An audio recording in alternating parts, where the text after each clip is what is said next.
So You might have to click something to accept the recording since you're got it. live mic'd. Okay. All right. Well, shall I just talk? Yeah, go for it. Okay. Yeah, so I'm Harold Mills, and I have developed Vesper. It's an ongoing project that's been happening for quite a while now, like more than 10 years, actually. It started as kind of a hobby project, but I wound up working on it, well, getting some funding to work on it. And most of the funding was provided for a number of years by MPG Ranch, who were using Vesper to analyze data from, well, for 2 years, they had a 50 element array, acoustic array in the Bitterroot Valley in Montana. And so they had, you know, tens of terabytes of recordings to process, and they did that with Vesper.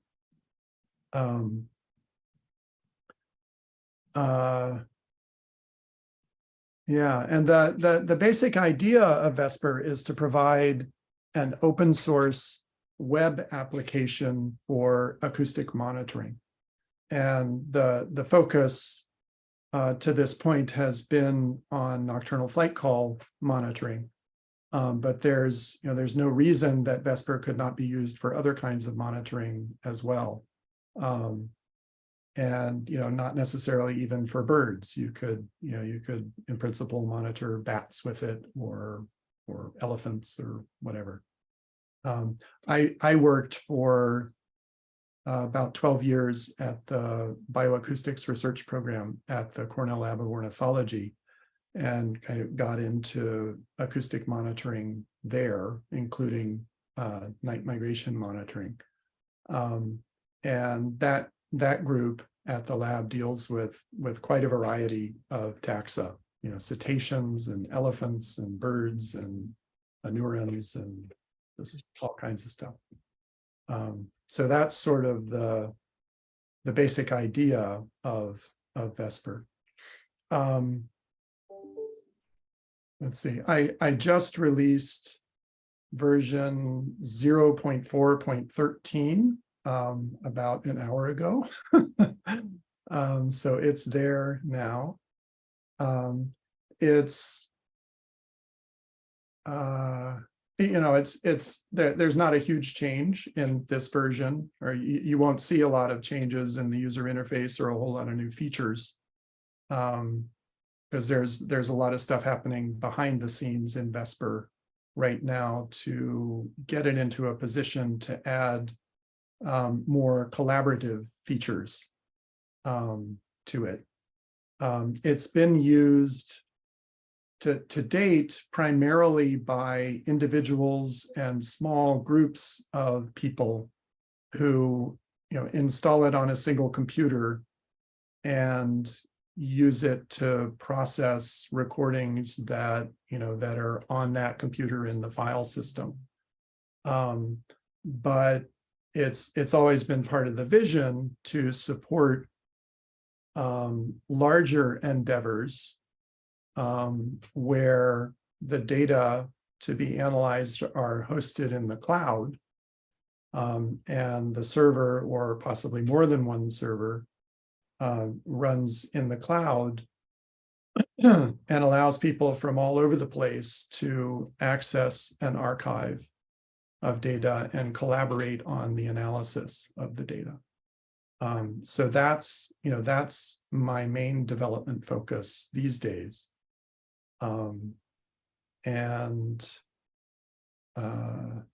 Yeah, so I've been working on that, and right now there's a project happening down in Texas. Bill Evans is doing some monitoring down there, and we're testing Vesper running in the cloud to analyze those data. So he has some stations down there that are recording he runs a detector locally on a laptop at each station.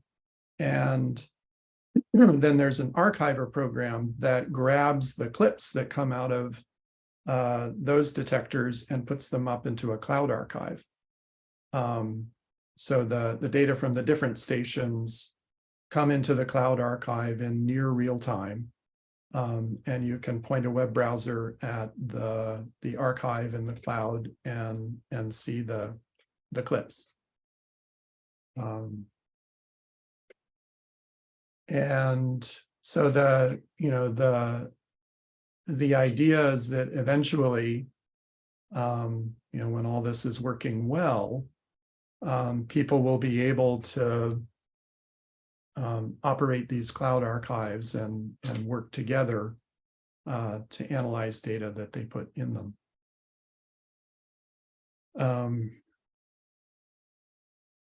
Yeah, so I think, yeah, that's the main idea. Yeah, so some examples of collaborative features, Vesper already offers tags, which I don't know if people have used those or are familiar with them, but they're a way of, you can tag clips in a Vesper archive in order to define an arbitrary set of clips that you or other people can then look at. So like if two people are working on an archive and one person, maybe is classifying clips and the other person has questions about some of them, they can tag the clips that they want to look at with the other person, define that set of clips using a tag, and then they can get together either in the same physical location or, from their different locations, and look at a clip album that has those tagged clips in them and discuss them. And something that isn't in Vesper right now, but that is planned, another collaborative feature is clip comments, so that people, you can not just tag clips, but you can actually write textual comments about clips and have conversations about individual clips. And each clip will have its own permalink.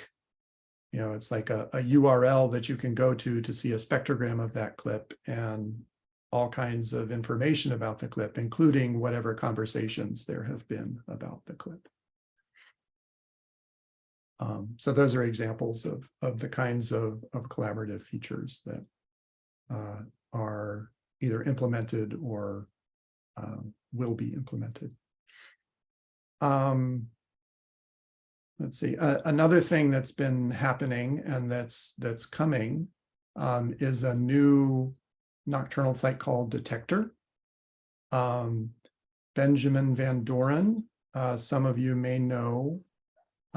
He's a postdoc at the Cornell Lab of Ornithology, and he's been working on a new detector for over a year now.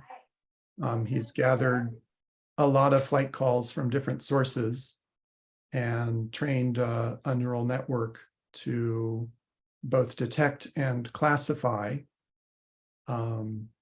nocturnal flight calls. And the detector is very promising. I mean, it'll be a big step forward. And it will be released soon. It seems like it's nearly ready to come out. And it will be, the goal is for it to be supported out of the box by this version of Vesper that I just released. So one of the new things about this version that I just released is that it supports detector plugins. And right now, Benjamin's new detector works with, the version of it that he's working with right now works as a Vesper detector plugin. And so when that comes out in the not too distant future, it'll be available in Vesper, without the need for a new Vesper version.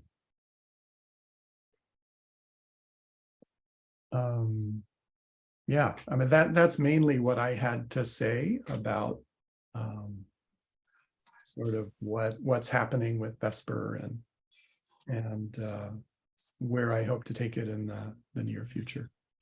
Cool. I have a couple questions that are directly related to what you just said, so I'm going to jump in first, and maybe after that we can broaden it out to general questions while we've got you. But the first question that came to my mind is, some of us who would love to have kind of like, an online archive and, be able to analyze from the cloud and work as teams. Like if we got a group of 3 friends together, we could classify each other's clips and tag with each other and do that stuff.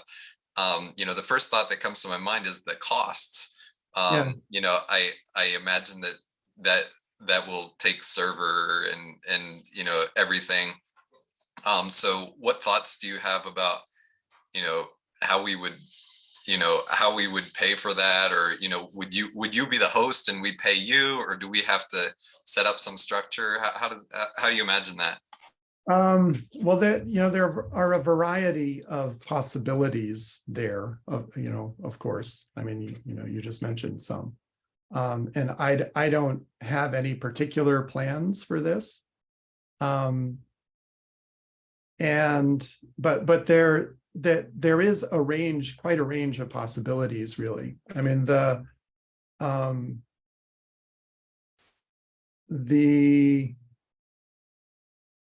at the lower end of the range, it seems that you can host an archive for, a minimum of, like $10 to $20 a month.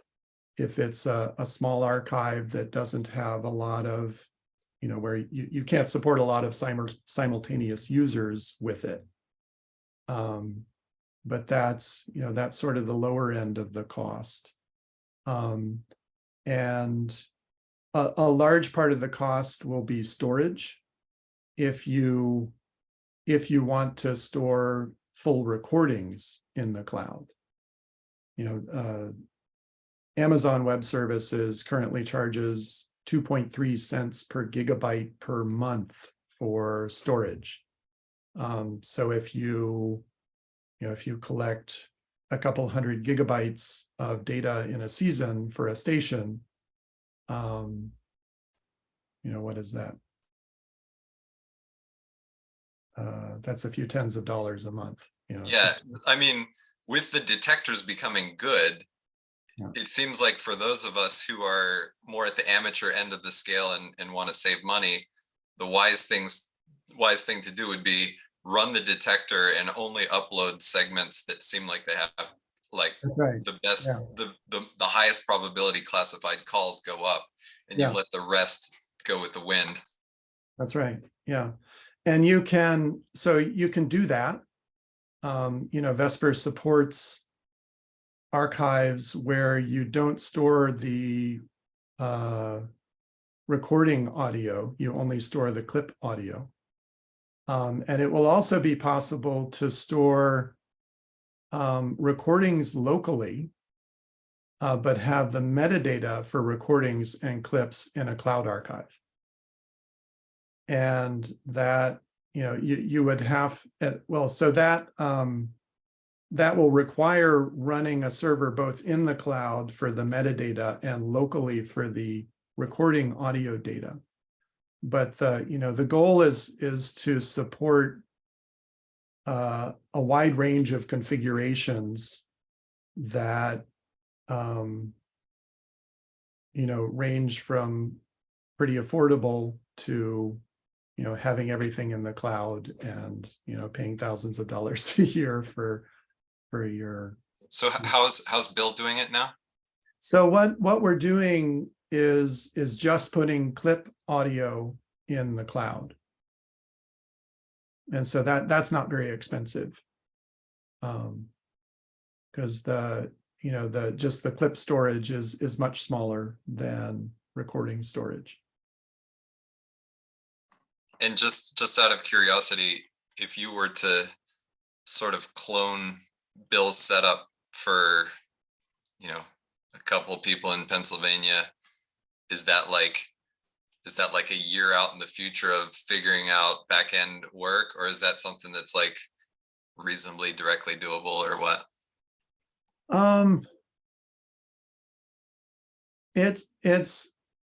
It's hard to say exactly when that will be easy to do. Because it depends on, well, I mean, it depends on priorities, and priorities change.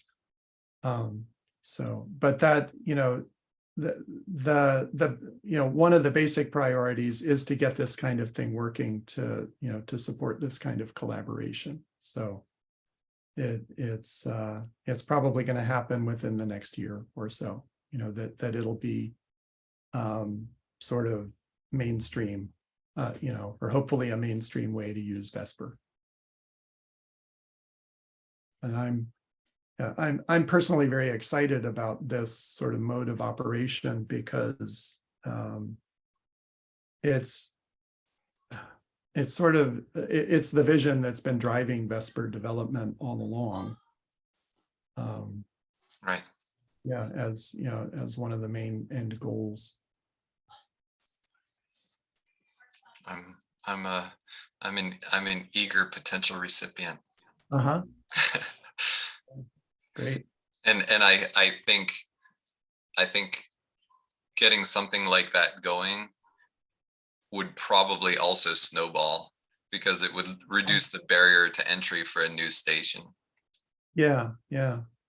Well, one of the sort of pie in the sky goals is to have a large network, of hundreds or even thousands of stations, that anybody who wants to can join, and there might be a nominal fee to put your station on it to help pay for the storage. But hopefully it would have some sort of institutional funding, so that users wouldn't necessarily have to pay for the whole thing. And it would be something where you wouldn't have to install any software at all on your computer. So, that barrier to entry wouldn't exist, because the software that you need to work with the archive would just come down to your browser when you signed up, and when you pointed your browser at the archive. And that the server that you talk to, you wouldn't have to start yourself, because it would already be running in the cloud.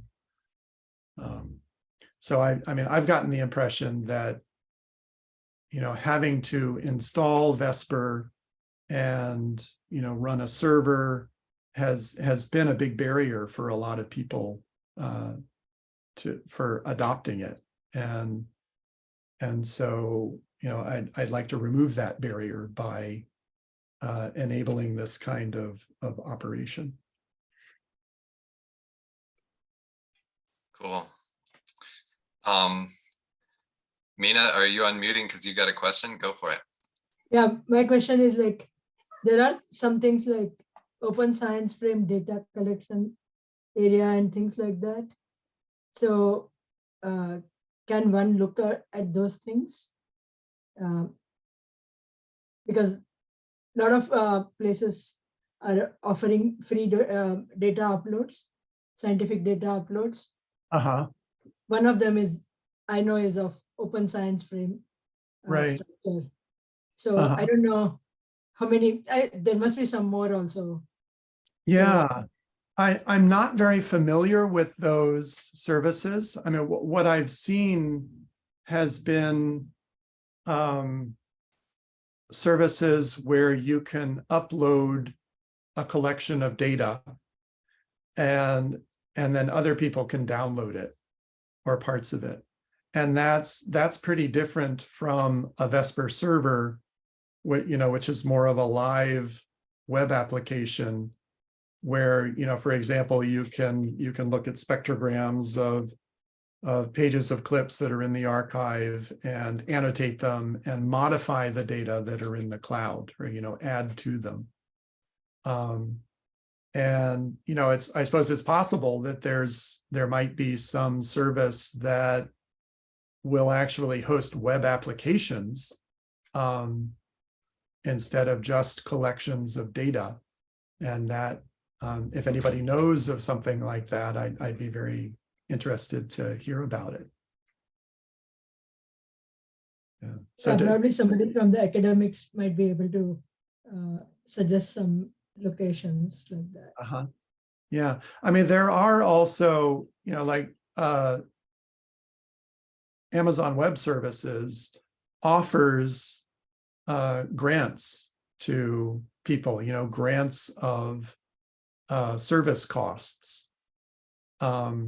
And so it might be possible at some point to get a grant, for somebody or more than one group to get a grant for an archive that would be hosted on AWS, or, Microsoft probably has a similar program for their web services, so that it, to defray the expenses. Yeah, somebody probably will have to write a project proposal and things like that to do that.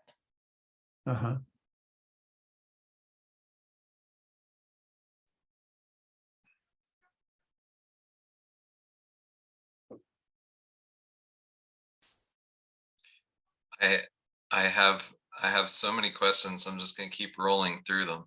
Yeah. Is John Carney asking?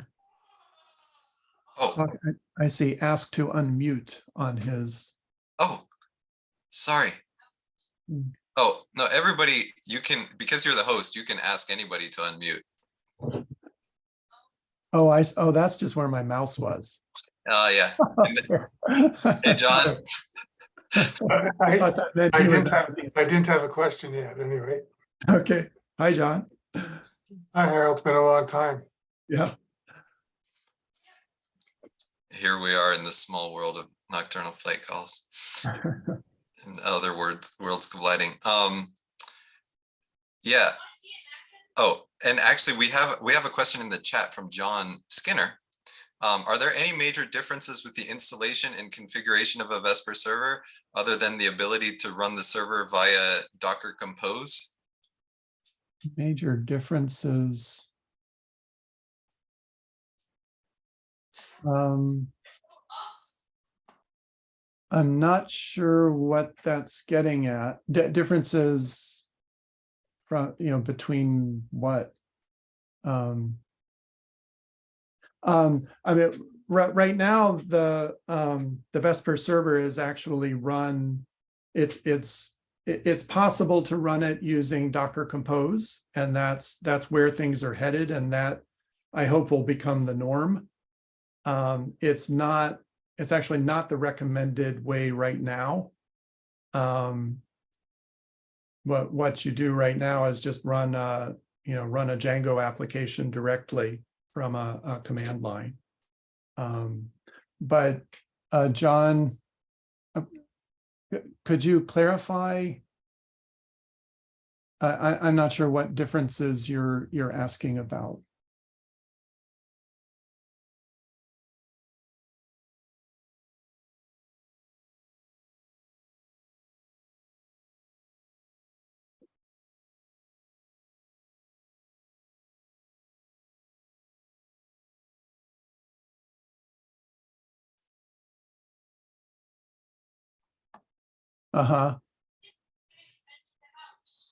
It is, yeah, in the new version.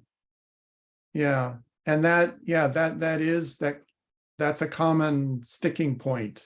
Sort of getting the initial metadata into an archive.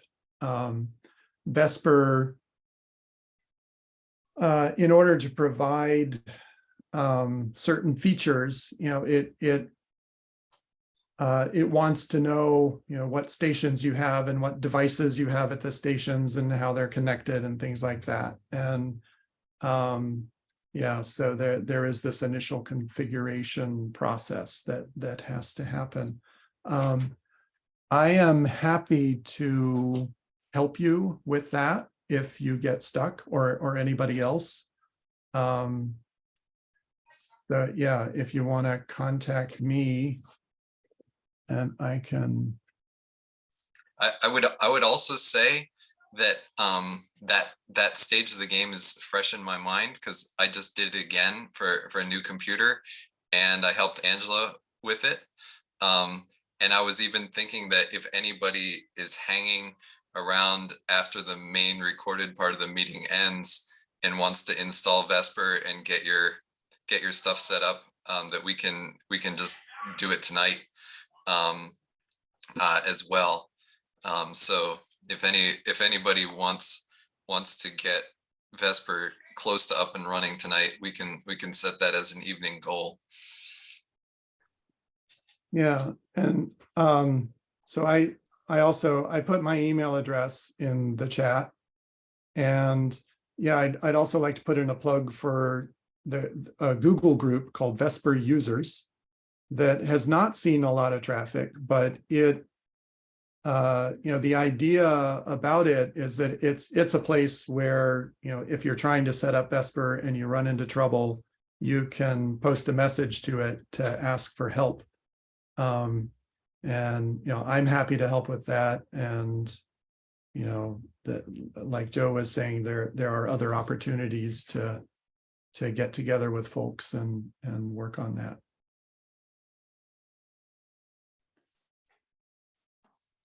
Yeah, I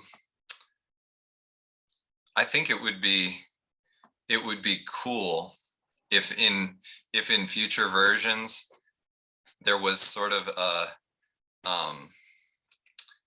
an option to like accept all defaults, and just like at the very beginning it only asks you two questions, which is, what do you want to be the name of your station? Oh, I guess we need more than two questions because you do need latitude, longitude, and altitude. But Yeah. if it just asks you what's the name of your station, what's your latitude, what's your longitude, what's your altitude, and then maybe what location you want your archive to be saved, like your directory. If you just had those questions, I think you could populate the metadata with just that bare bones and assume everything is defaults. And if people knew enough to want to change other things, they could go in there and do it. But it would sort of give them a starting point that was, that they wouldn't have to dig much. Yeah.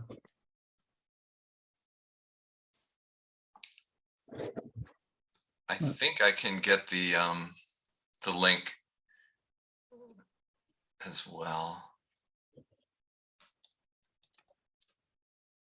Should be high in my Gmail list, given that it was only an hour since our last message there.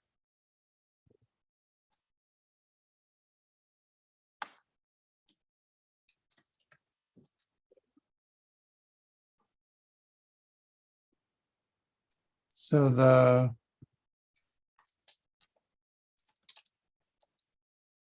so there's the link that I get for the Google group.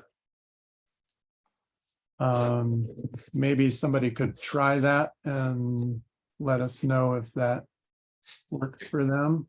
It works for me, but I don't know if that's because I'm a member of the group like you are. Somebody who's never been to the group before should say if it works. John says yes. Great. Okay. Yes, I've got it to work. Great. I have another question, Harold.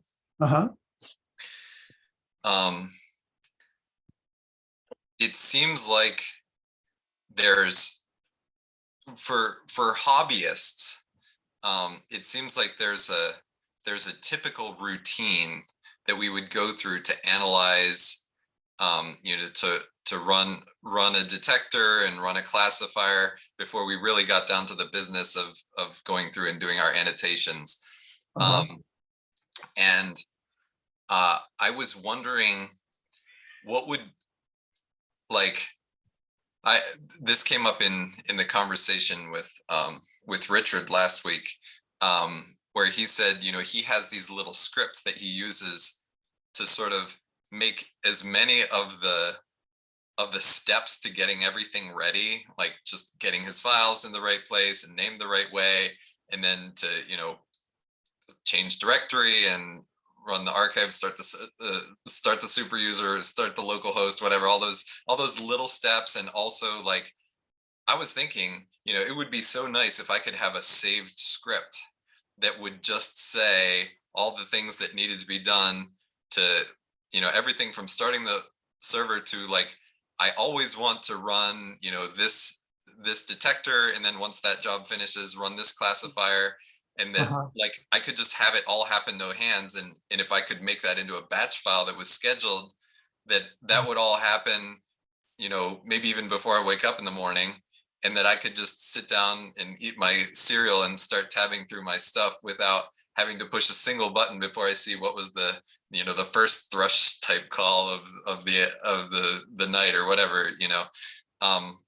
So I was wondering, you know, is there a way that comes to mind for you that we could set up a sort of a typical routine that could be just run at once? Like my typical routine being start the server, you know, find which are the new files in the folder that weren't there last time we ran, run the detector on them. As soon as that's done, run this classifier on them, like that, you know, it could be like routine number one. And whether that was something I had to click or whether that was something I could schedule my computer to do, like, can we make like a batch of steps that are all like shot together? You can't right now. That, you know, there's no way of automating running a sequence of jobs or you know, like starting. Well, is that true? I suppose actually that, yeah, that's not actually.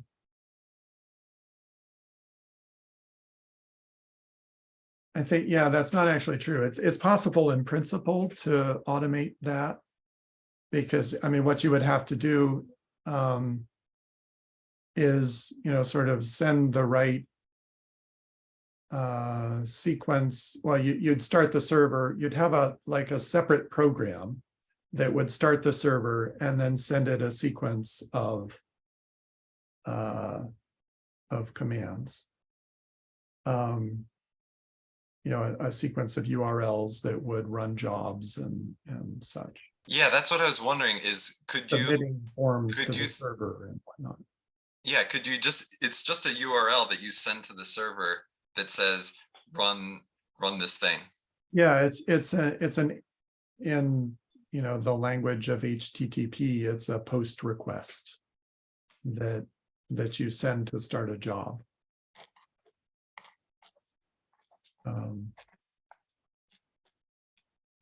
Yeah, that you know, that idea has come up before for sure, and it's, you know, it's sort of one of those things that is on the list but hasn't been at the top to you know, to actually get or to actually work with.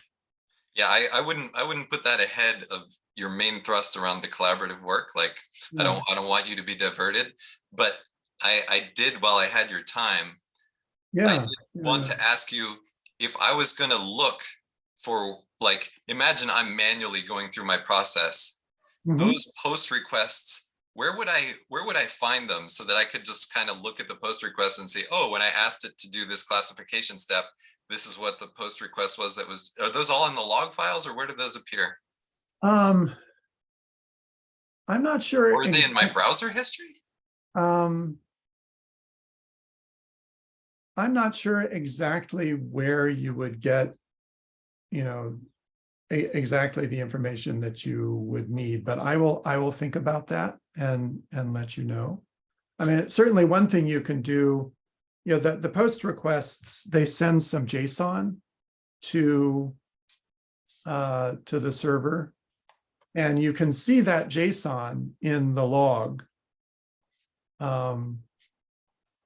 for the command. You know, when you run a command, you get a log page or a job page that shows the text of the job log. And at the top of the page, there's a box that has the JSON in it that describes exactly what the client has requested that the server do. And that JSON is one of the pieces of the post request. But just firing that into a command would not be sufficient. Well, there's other stuff in the post request that, you know, that has to be there. And off the top of my head, I don't, you know, I can't rattle off exactly what that is. I'd have to look at that a little bit. But that's, I will look into that and spend a little time thinking about what one might do to sort of drive the server, or, you know, make a more of a programmatic client and a customizable programmatic client for the Vesper server.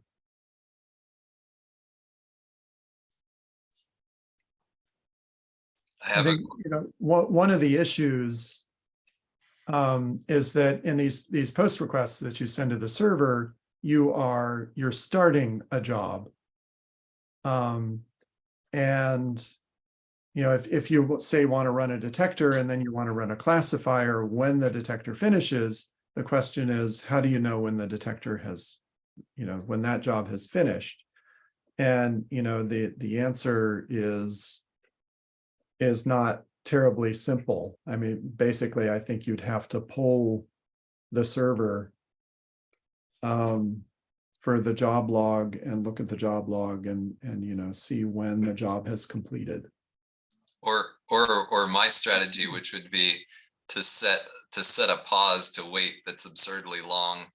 And just be sure, and blindly send it once you're sure. Yeah, you can try that too. One of the things that you may notice about this new version of Vesper is that it uses a different web server to run the Vesper application, and it's a server called Daphne, which supports a web technology called WebSockets, which allows, you know, sort of two-way communication between client and server. And I'm not doing much with, or I'm not actually doing anything with WebSockets right now, but I have plans to use them so that the server can push job status to the client instead of the client just having to request it. And there are other, you know, planned uses of that two-way communication in Vesper. But that's something that would help with this, you know, this automation task that you're talking about. And I've also in the past thought of, you know, instead of having people post, you know, initiate jobs one at a time, it would be nice to have sort of, to be able to compose commands to run and say, you know, I want to run this sequence of commands, and, you know, this one I want you to initiate after this one is complete, and that sort of thing, you know. So you would be able to sort of send a sequence of commands to the server rather than one at a time from the client. And the server would take care of the scheduling and making sure that, you know, certain jobs didn't start until others were complete, and so on. But like I said, you know, it's something that has been thought of and discussed, you know, with the MPG Ranch folks, for example, but it's never been at the top of the list, so it hasn't happened yet. Understandably. I think everybody here has heard me fantasize a few times about having the last night's NFC alarm clock. Yeah. That, you know, if all that happened and you had a folder with all your clips, then you can schedule a command to, you know, tell your computer to play every wave file in this folder at full blast at whatever time you want to get up in the morning. And, you know, maybe it'll be nothing, maybe it'll be a few tweets, or maybe it'll be this long chorus of the aggregate of the night. Yeah.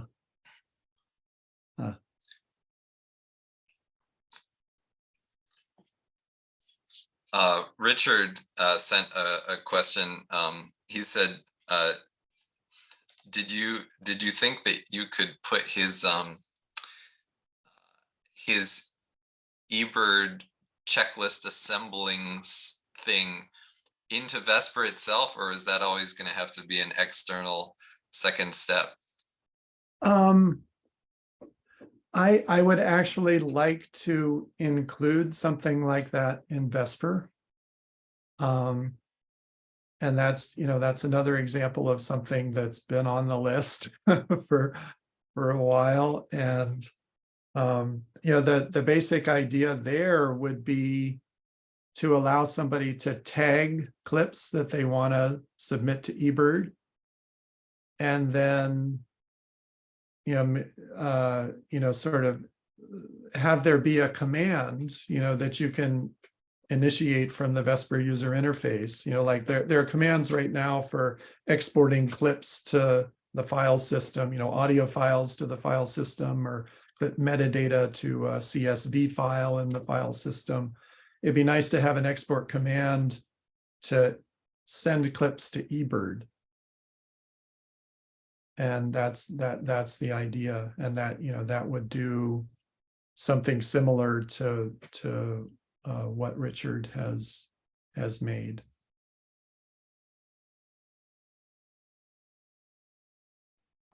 I think a lot of us have been hoping that there would become a new way of sharing our citizen science findings in the NFC realm. Yeah. that felt right. And, you know, for me, eBird's close to feeling right. Obviously, the connection to the birding community is the best. Yeah. The most of our birding friends are on eBird and whatnot. Like that's super cool. And, you know, it's nice when we upload audio files. It makes a spectrogram, which like iNaturalist doesn't. You know, if iNaturalist came out with, oh, when you upload your audio files, it automatically makes a spectrogram that's tunable. You know, eBird spectrograms are fantastic for a whimbrel, but are horrible for a warbler, because, you know, it's all set up for long songs. It's not set up for close-in views of a, you know, clay-colored sparrow versus whatever, you know, the short calls it's tuned all wrong for. And, you know, iNaturalist already has the tunable, like, photos. You can change the contrast and the brightness and zoom in all right in iNaturalist. If they did that for spectrograms, a lot of us would just say goodbye to eBird, go straight to iNaturalist, because they have way better commenting and collaborative work on identification, and all the groups and projects and all that stuff is so cool. But you know, and Xenocanto, you know, I don't like their spectrograms, and, you know, they put low quality audio up there, and, you know, there's a lot of things that they could do better. We're just waiting for something that's perfect. I mean, maybe your servers will be perfect, and that you're gonna be that, but we'll see. Well, I think, I mean, there will always be, I think it'll always be a good idea to submit stuff to the Macaulay library, and you know, to eBird, and you know, a sort of permanently archived and curated collection like that, you know, so that your data live forever, and can be used, you know, for example, by Benjamin to train new detectors and things like that. I wonder if, I mean, Don't calls that, nocturnal flight calls that go into eBird, aren't they tagged as such? They are, unfortunately, like one of my frequent requests of eBird is that we should be able to search media by protocol that was used for upload. Uh-huh. It seems so easy. Like they have all these checkboxes of all these ways you can filter, but you can't filter by protocol, which seems like it should be just as easy as every other filter they have. Oh. But it's not on there, and I would love that. That you have to manually tag each one as flight call, and then you can search for flight call. But then it's a mixture of diurnal and nocturnal, and some are NFC projects, and some are not, and da da da. I see. So there's no way to say, show me NFCs for black and white warbler or something like that. No, you can say search for black and white warbler and tag the ones that are checked black and white warbler. But I have uploaded a lot of black and white warblers to my nocturnal flight call account, and they would not show up because I didn't go through and manually check flight call on every single piece of media that I put up. I see. And they use the same spectrogram parameters for all of the spectrograms that they generate. Yep, you look at a cardinal song or a black and white warbler, it's exact same default. Uh-huh. Huh. Yeah.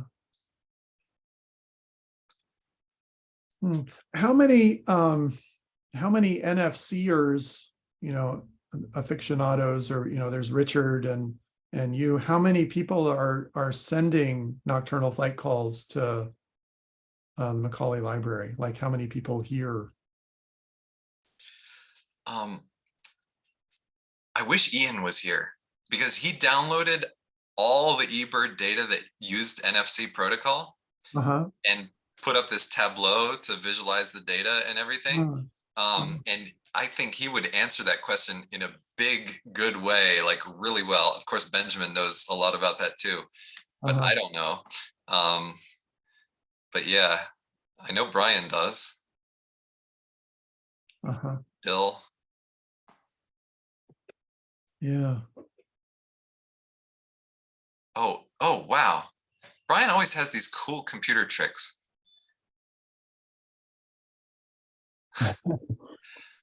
I'm saving this, even though I always have to Google how to auto key hot scripts and never made a routine out of it, but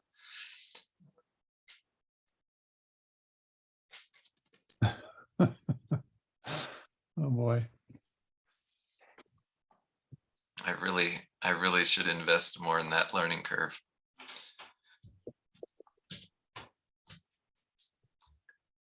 I want to ask the general group how many people want to.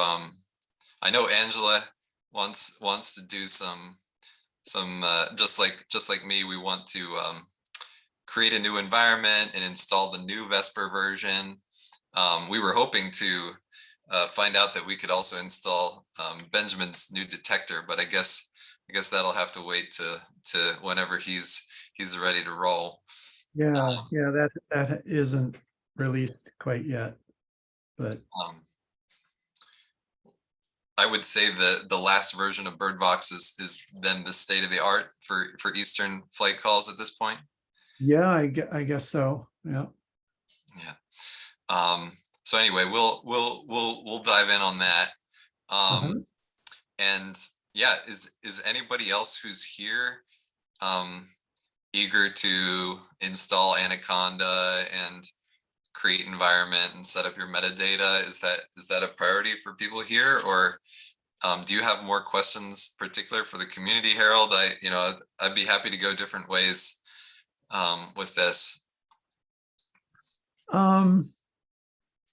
I guess, one question I'm kind of curious about, I don't have a good feeling for how many people on the NFC mailing list, or maybe more practically in the group of people who are here tonight are actually Vesper users.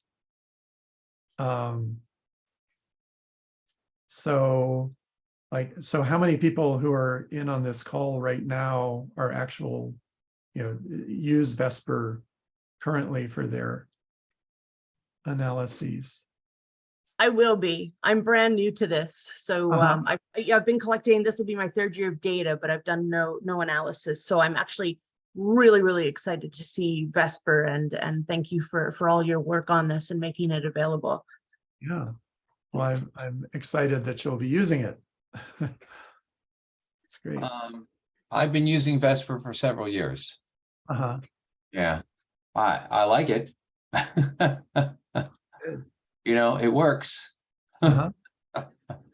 But you know, right now, I mean, if you could do something about the weather, Harold, Uh-huh. which has been very unkind to New Jersey. You know, we're just not getting good wind. You know, we're not getting good evening winds, you know, and yeah. So if you could do something about that, then that'd be great. Well, I'll add that to the list. Oh, thank you. Thank you. But yeah, I mean, and I'd like to stress that I love to hear from Vesper users. And, you know, if there are pain points, please let me know. Or if there are things that you really like, you know, let me know. And I can't always address pain points quickly. I mean, you know, like the things that Joe was suggesting, you know, like I was saying, that yeah, they're on the list, but they haven't risen to the top yet. And yeah, there's so much more that could be done than I actually have the time to do, that it's, you know, it's frustrating sometimes, but I, you know, hope to get there eventually. Well, I, you know, always asking for more, but it's, you know, I've switched back and forth multiple times between manually going through the whole files and tabbing my way through these long audio files and dealing with the dead space and running it your way. And boy, it's always nice when I jump back into Vesper and it's so fast and you just zooming right through things and, you know, get in the habit of annotate. It's great. Great. Good. Glad to hear it. It's literally the only way that I've ever been able to keep up with consecutive nights in prime migration, because when I do it manually, you know, I can keep up when there's hardly nothing going on, and you know, there's just a few calls to upload each hour. But once it gets heavy, I just, you know, am number one out birding a lot, so I'm tired, I don't have the energy, and number two, you know, it just can't keep pace with the pace of migration, and you really need you need every step to be easy, and that's what you make possible. So yeah, I saw in the chat that Brian said that he installed Vesper and set it up, processed one of my nights, and he can see the unclassified clips, but not sure about the next steps. And also earlier, Angela had said that, you know, she's interested in, you know, setting up the new environment and getting an install going with the new version of Vesper. And since I would say Angela's tasks sort of come first in order of progress, that we might dive into doing a little bit of that. And I also just, I don't know if anyone wants to throw into the chat, is there anyone here who is not even installed Anaconda, but would, you know, it only takes a couple of minutes. If there's anybody who wants to start at the very beginning, so that when we show about the environment and whatnot, that it's sort of could follow along. Is there anybody who wants to attack the install from ground zero? I guess you could throw it in the chat if that was a yes. Otherwise, we'll assume it's a no.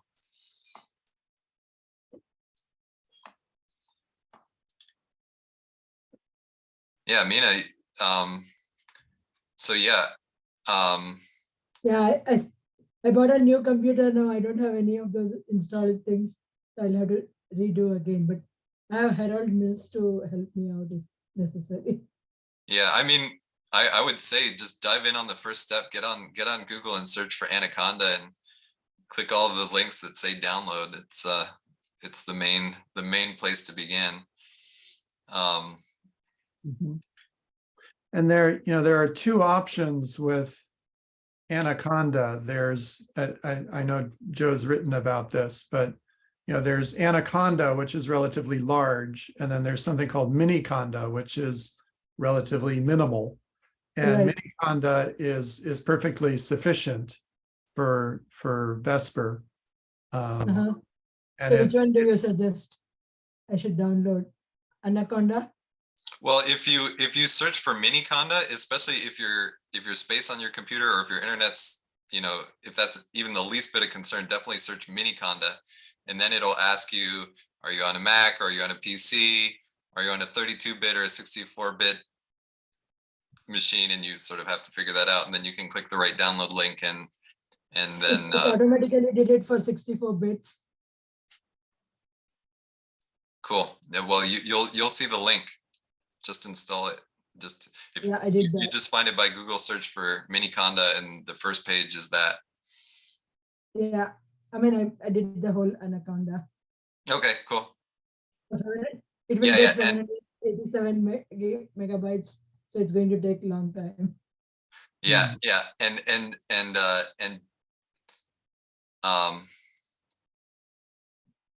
it's a good thing to keep the add start menu shortcuts, because that helps you to find it once it's in your computer.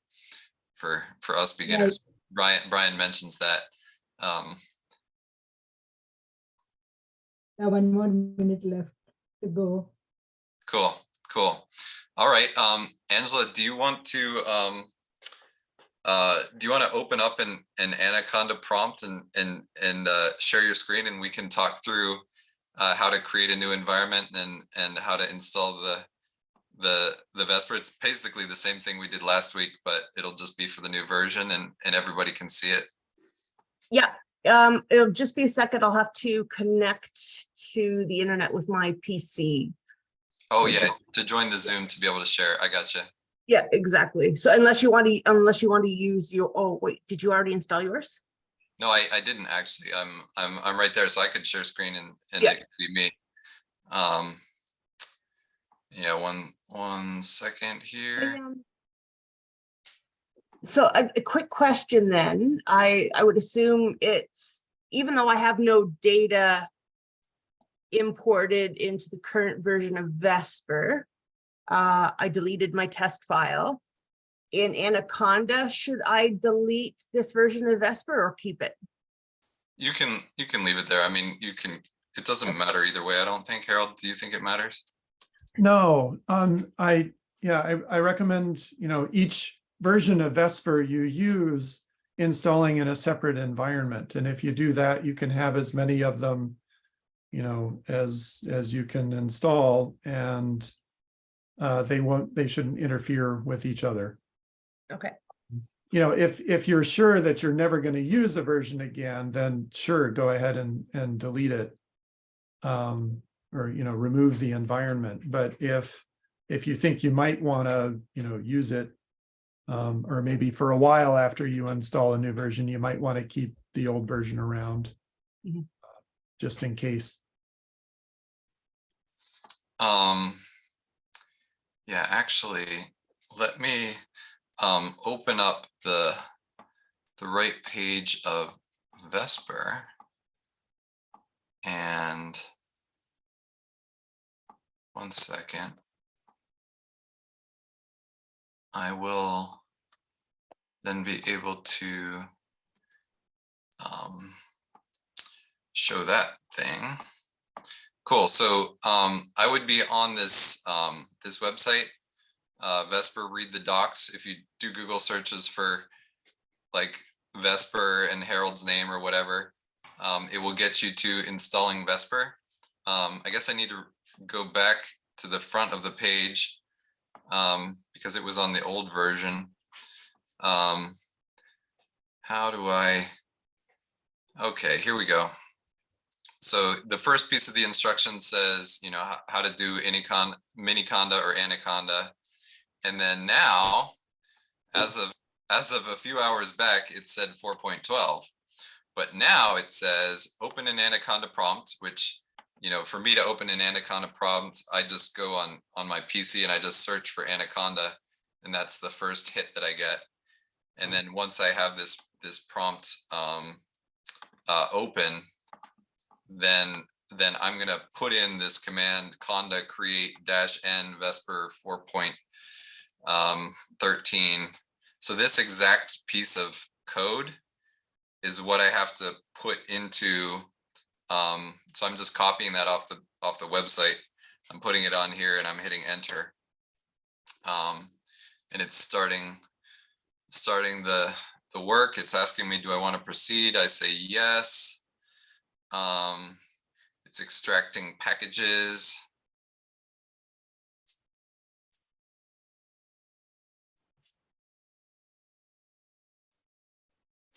Going to town. So Angela, are you doing this too? Sorry, I'm trying, I have to type everything in by hand at the moment. I was just looking at the PDF for the newest version, and under installation, it still says conda create, where it's like the minus den, sorry, conda create -n Vesper. It's still calling it 0.4.12. So just put the 3 instead of the 2 and you'll be on. Yeah, no, that's fine. I was just saying though, maybe it needs to be updated in the PDF there for other folks. Cool. It only changed a mere 2 hours ago, so. Okay, gotcha. So it's Vesper minus. Yeah, I'm in really bad light right now, so. Yeah, and you want to be sure to install in that environment Python 3.10 rather than whatever version is specified for Okay, Vesper gotcha. 4.12. Okay. Yeah, good point. Every number matters. Maybe I should call that up online. I can't.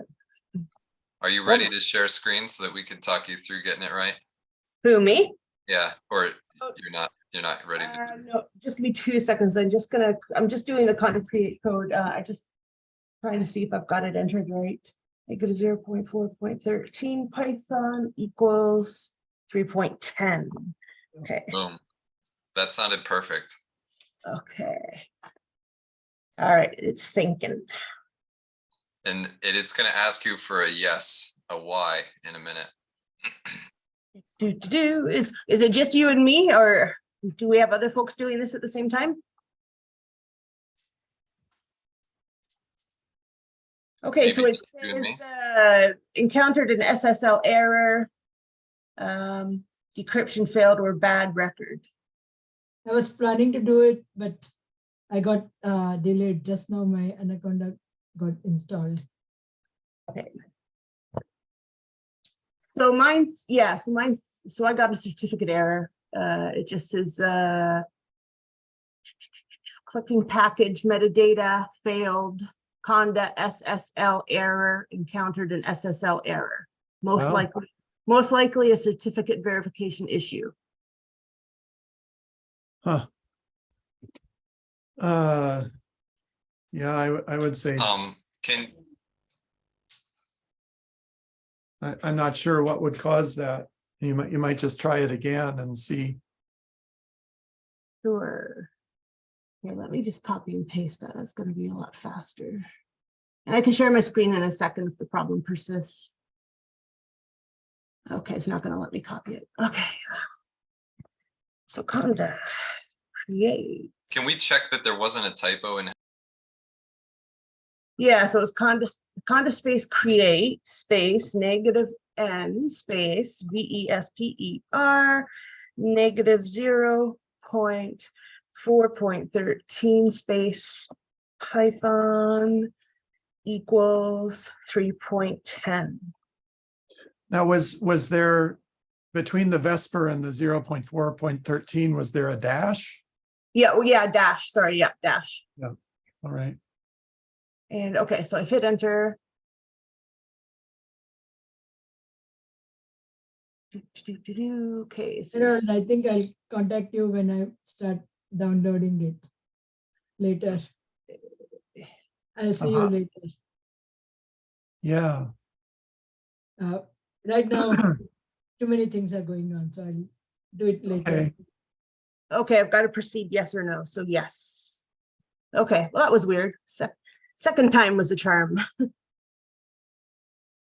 Good. All right, so Yeah, it says, Mina, oh, Mina, no, I'm happy no. to help you with that. When I was Yeah, too, I'll do it later because right now I got something else to do too. And I'll be out of town in 15 days, so Okay. I'll do it later. Okay, thanks. Yeah. Okay, thanks everybody. Bye. Bye. All right, so I spoke too soon. It looked like it started to do the extraction. It asked me to proceed yes or no. I hit yes. It said downloading and extracting packages, but now I'm getting the same SSL error. Huh. Conda SSL error, encountered an SSL error, most likely a certificate verification issue.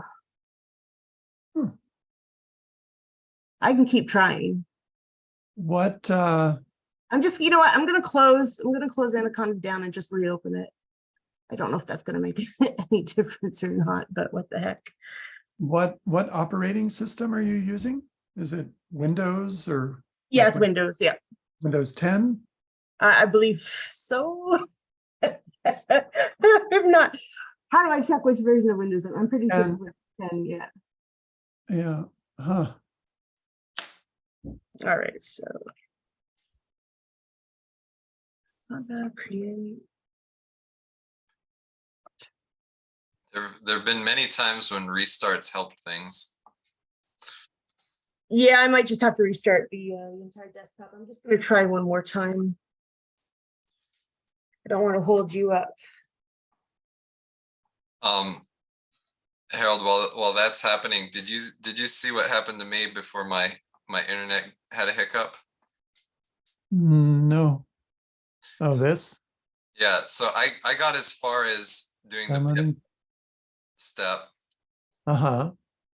and then this came along. Yeah, so it's downloading TensorFlow. That's the largest package that's a dependency.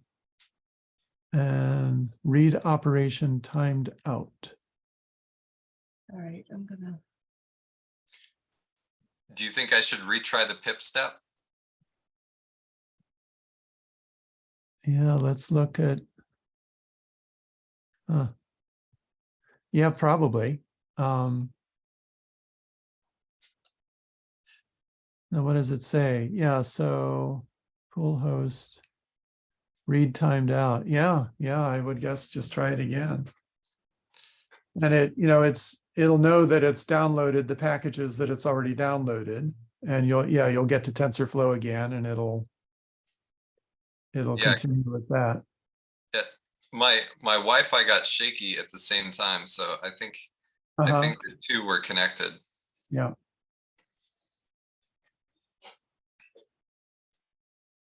I'm just restarting mine.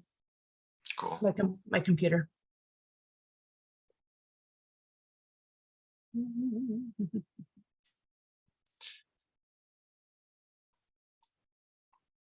So just for the purpose of the recording, my steps were, once I opened the Anaconda prompt, I copied and pasted and ran this. I said yes, and then I copied and pasted and ran this after the other one was done, and then this one I got halfway until my Wi-Fi had a hiccup, and now I'm getting the second half, and you can see I'm just about done installing the biggest chunk, TensorFlow. And now it's going on to some other quick little ones. It's installing the build dependencies.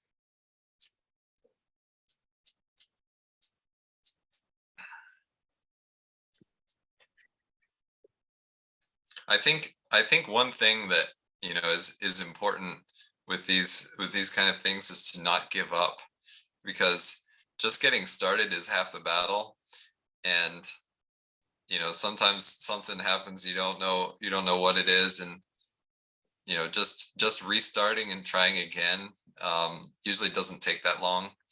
And if you restart and try again and it doesn't work again, firing off an email to Harold or me or whatever, that doesn't take that long to do. You know, screenshot what you're looking at, what happened, include some background information, and problems are solvable. Somebody asked a question earlier about Docker and Docker Compose. Those are tools that will make, well, hopefully make dealing with this sort of problem where things go wrong when you're downloading packages and all that go away. Because the idea with Docker is that I will, you know, basically prepare an image of a kind of virtual machine or a container that, and in doing those preparations, you know, I will go through all this stuff that you're doing now to build this image, this Docker image, and then in order to install Vesper, you basically will download only one thing instead of 100 packages or however many of them there are. And that's this Docker image that already has all that stuff installed on it. And then you'll run the image in what's called a Docker container, and that'll be your Vesper server. So it promises to simplify this. So my prompt is not gibbering and jabbering at me as much. Is that because it's working on a big step, or is it feel? Yeah, it's thinking. Yeah, it's working stuff in the back. Yeah.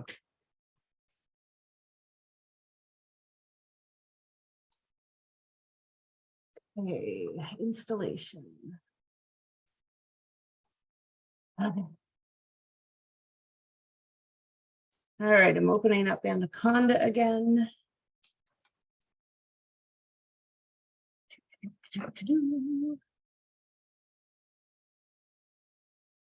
All right. I've got the docs up, so I'm just going to copy and paste.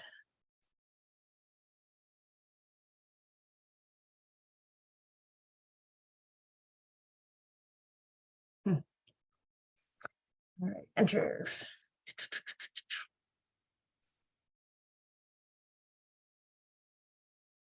So just while we're waiting, I think it's been pretty cool that we've been doing these tutorials on Sunday evenings. I think maybe something that you might want to suggest to the Facebook group, like especially for beginners like myself, would be, you know, maybe somebody could give a tutorial on Audacity, for example, on the features, how to look at the spectrograms, and then, you know, kind of, you know, the ins and outs of Audacity, and then maybe after that, you know, some of the key points to when you're looking at trying to identify a species based off of these spectrograms.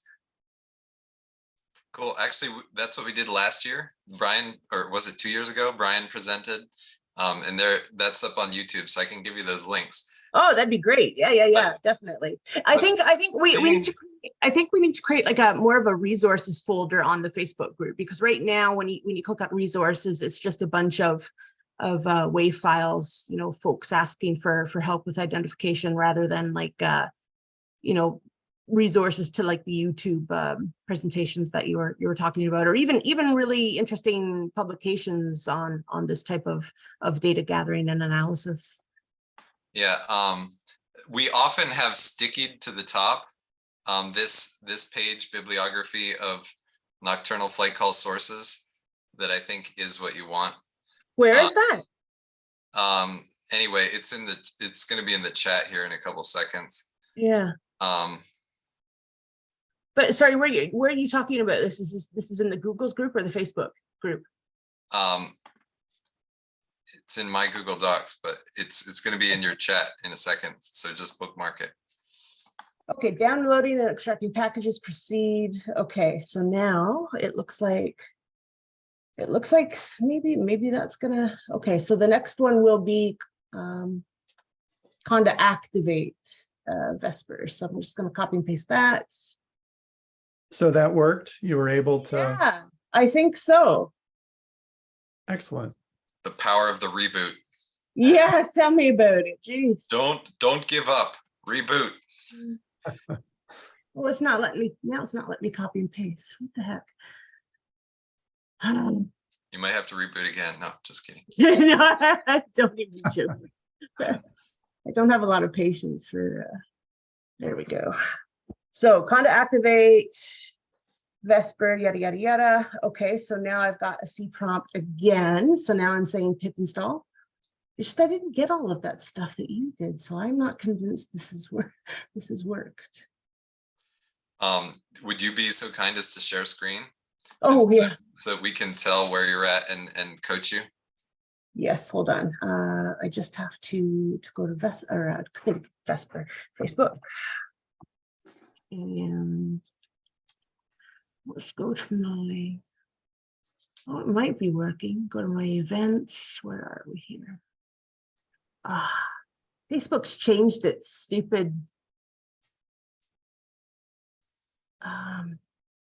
it's like an interface again. All right, happening now. Join. Yeah. Oh, it's asking.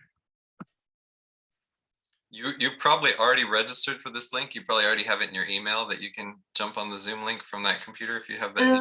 Oh yeah, you're right. Okay.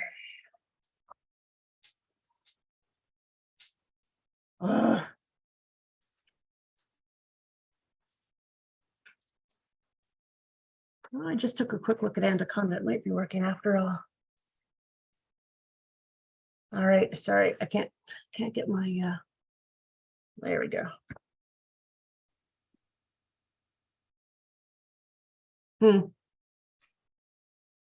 Open. Okay, here we go.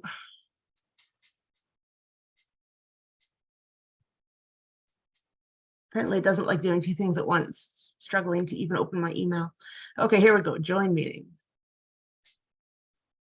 Launch the meeting, open the link, yada, yada, yada.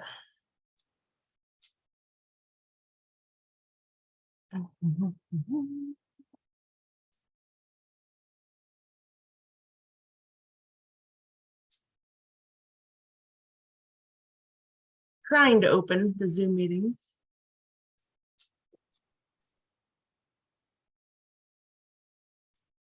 Oh, here we go. Connecting. All right, I should be there again. Yeah, I don't have audio or anything on this. Okay, so yes. Okay, I'm going to share my screen. Oh, you'll have to let me do it, or you'll have to give me permission, I think. Oh, no. Anaconda prompt. Okay, is this me? Okay, what's going on here? Cool. I think you're good. Yes. Okay, there we go. So, oh, there we go. So all this happened while I was, okay, so I think I'm good, right? So back to the beginning, I've got the create code here. Then where's the next prompt? Oh, Then I've got, go ahead. Go ahead.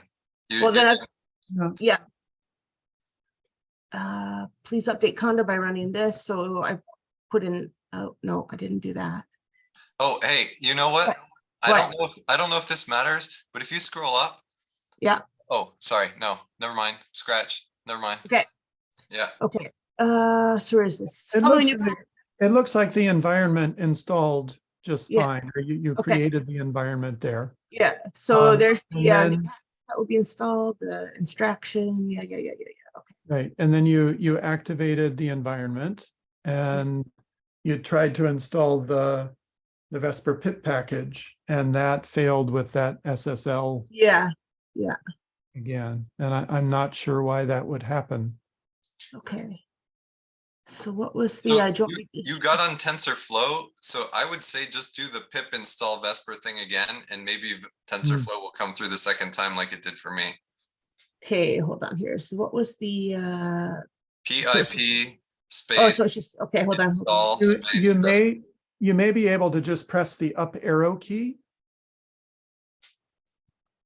to recall the last command. Up here, okay. Oh, yeah. Huh. Pip install Vesper. Okay. Let's give it So it sees that you've already installed a bunch. Ah, there, I got it It again. hit the same hiccup.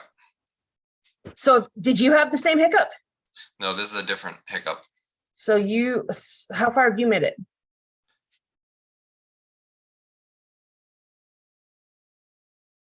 So you got the SSL error code as well. No, I think mine was different actually. Let Harold just look at that mess of red for a second. Okay.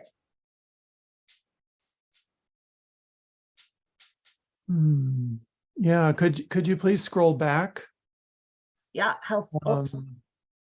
to the Okay. beginning of the red? Okay. Okay, that's good.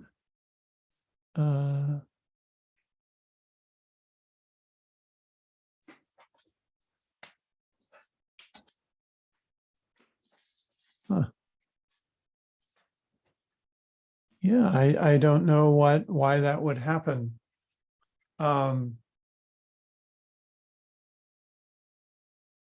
Yeah, you might try Googling some of the error text Okay. with, like, well, here, I can do that. I'd say something like TensorFlow Python package download SSL error and see. It So says yeah, so here's decryption failed or bad record Mac. Yeah. Encryption failed or bad record Mac. Yeah, I'm not a coder, so this means nothing to me.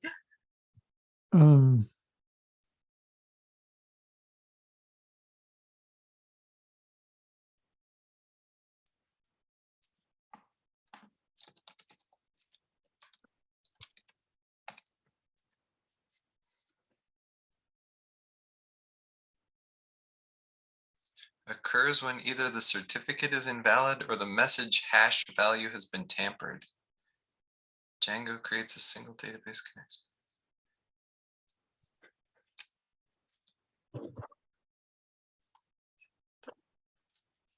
So it doesn't have anything to do with the fact that the old Vesper's still in Anaconda?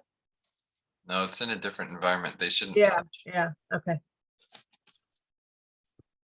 Yeah, so this was decryption failed or bad record Mac.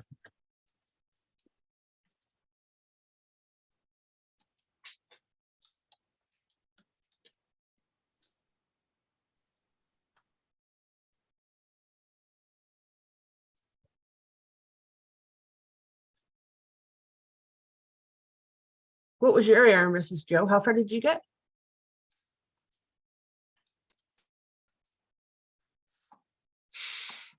I'm scrolling back up to see what its words were.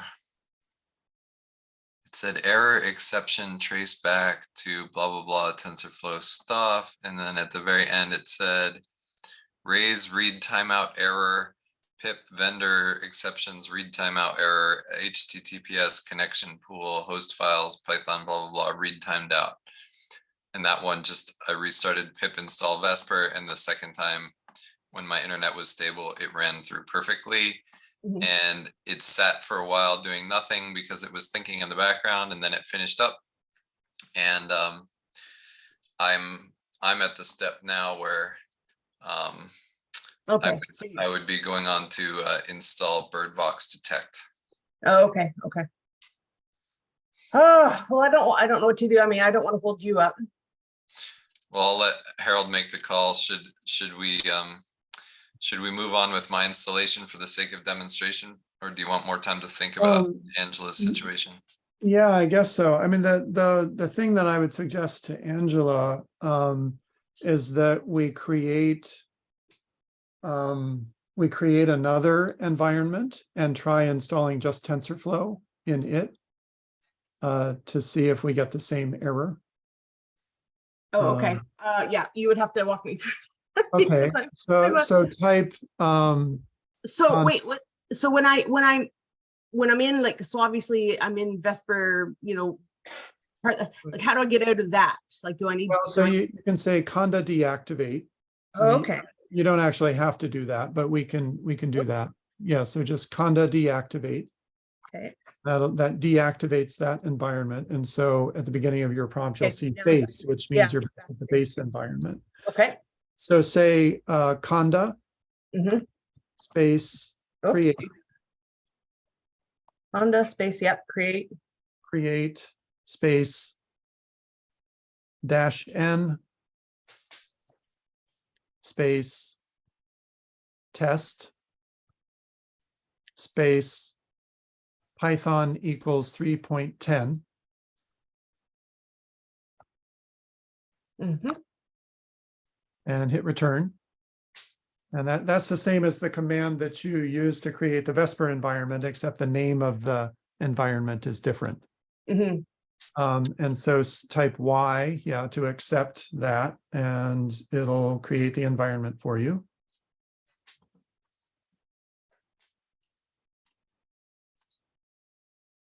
So that what we're trying to do here is sort of isolate the problem Mhm.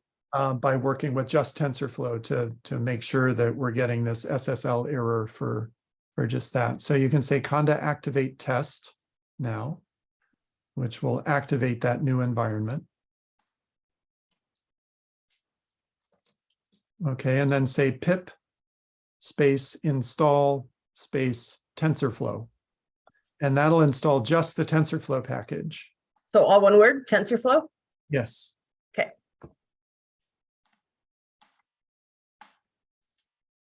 And we'll see if we get the same error. Yep. Yeah. So somehow when you try to install TensorFlow, you're getting this problem. Does that have anything to do with like firewalls or security or? Well, SSL has to do with encryption. Yeah. But I mean, I have not seen this before. I'm not familiar with it. So This is the luck I have for everything. yeah, Well, I'm sorry. I don't really know what to do with it. So I think this test shows that Harold's a little bit off the hook because Yeah. it's not Vesper that's messing up the TensorFlow download. It's got to be something about how TensorFlow is tucked into your machine. So, but why would I have this trouble? So why? Okay, I didn't have any trouble installing Vesper last time. So what is the difference? Yeah. Great question. We'll mull that over for a little while. I'm all in favor of sleeping on it and restarting the machine again and anything that you can do to make your computer more default mode, like since you asked about the security settings, and that reminded me that you said that you had turned off a bunch of security settings to try to get the old bird the seep and thrush exes to work. And I would say go back to as normal of settings as you can, restart again, and we can try again another night. Yeah, no worries. Let's keep going with yours. Okay, cool. So anyway, I ran the I ran the steps here and they worked. So I've run those 3 commands successfully. And then I guess I'm here on installing birdvox detect at the current version number. Is that a version number that you have in the top of your head? Yeah, it's 0.6.0. Do you maybe already have that installed? Actually, no, I don't, because the last time I was doing an example, we skipped that step because I was just thinking I'm gonna wait until I get Benjamin's good one out.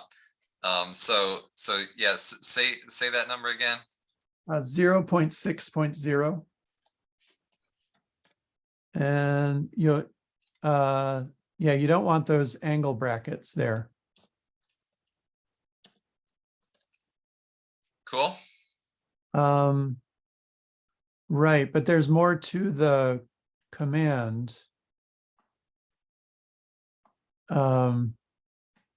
Yeah, so that's the name we're going to use for an environment. So if you scroll down a little bit, yeah, the command. Oh, we have to make a conda create environment. Right. So if you looked down a little bit, that yeah, if you scroll down, the command is there. Yeah. Oh, okay, good. So that wasn't in the command box, but I was jumping the gun here. Got it. Okay. Don't want that. I want this. And is it still supposed to be 3.7 for that environment, even though it's 310 for the other? Yes, it is. And that, I would add, is a really good example of why environments are a good thing. That they allow you to install different products, different packages like Vesper. I developed Vesper, but Vincent Lostanlen and the Birdvox people developed Birdvox Detect. We developed those things independently, and they have different dependencies. So, the new version of Vesper wants to use Python 3.10, but this version of Birdvox Detect wants to use Python 3.7. And it's a great thing to be able to create these separate environments, separate Python environments that have these different versions of Python in them. And you'll see when we install the Birdvox Detect package in this environment that it also, it uses a different version of TensorFlow than Vesper uses. And so it would be impossible for the new Vesper package and this Birdvox Detect version to exist in the same Python environment, the same Python installation, because they require these different versions of the same package, but you can only have one version of a package installed in an environment. Cool. Well, I'm glad that they make that all possible. Yeah. So right there in the terminal, you can see it's downloading TensorFlow 2.3. And Vesper is using TensorFlow 2.12. Yeah, cool. So for anyone who is didn't notice my copy paste steps, I ran this one, and then I ran this one. I had to hit yes in between, and now I'm running this one. And so once that is established, then we're going to start to do the run server and create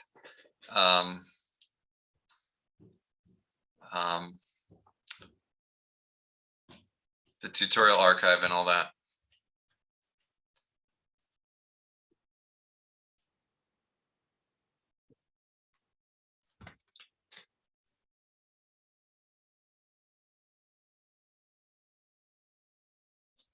And I didn't get a Wi-Fi hiccup this time. TensorFlow came through on the first try.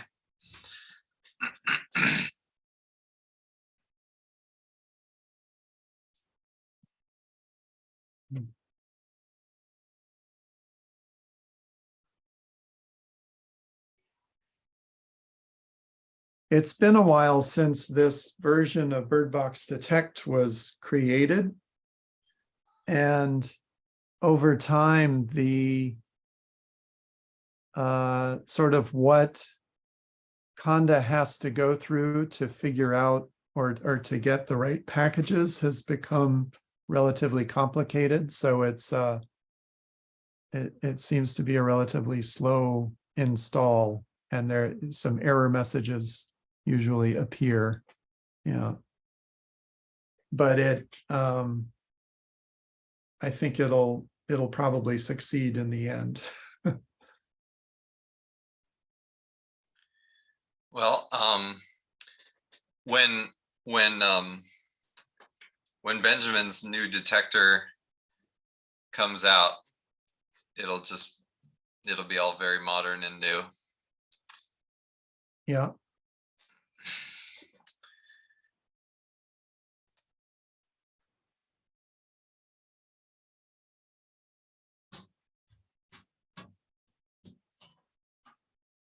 Here I thought it was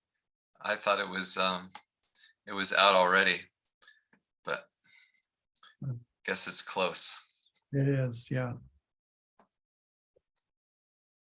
He's very pleased with the implementation that has come together. I got to see behind the curtain a little bit at some of the progress of his intermediate steps, and Mhm. it's very, very cool to watch the computer learn how to identify birds. Mm. Yeah. I'm sure you've seen behind that veil more than most. I've seen some of that sort of thing. Yeah.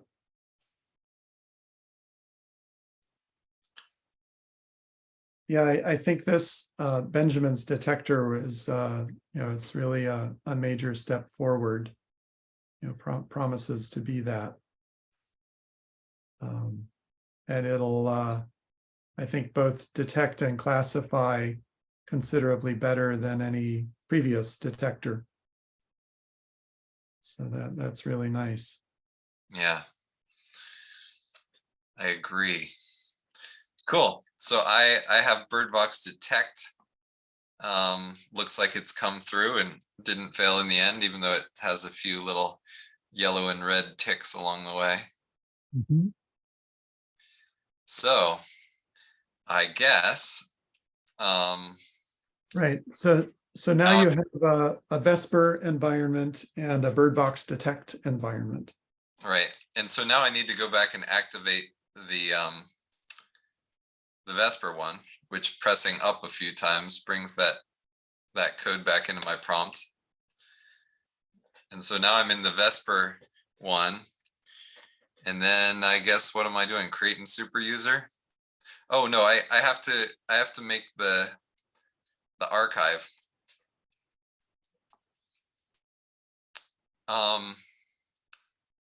I don't really want to do the tutorial archive. Instead, I want to there's nothing changed about the archive template lately, has there, Harold? There are some small differences, yeah. In the past 2 hours, 3 hours. Oh, I installed it a couple weeks back with Angela. 2 weeks ago. Yeah, there are some things that have changed in the last few days. Cool. So I'm gonna download this template. It's saying that's not the first zip file with that name in my downloads folder. Let's see.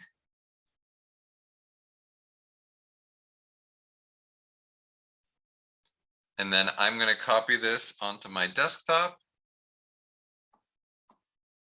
I already have one called Crumrine Archive, which is kind of the name that I want to use. But I don't think there's anything in here that's super important, except I guess it does have my oh, why is it open?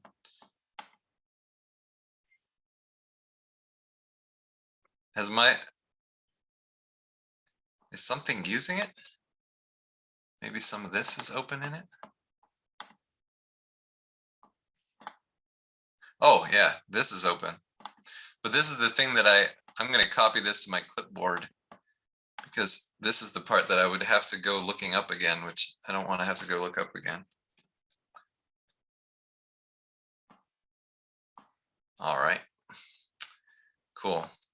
Now I can make that there. And now I have Crumrine archive.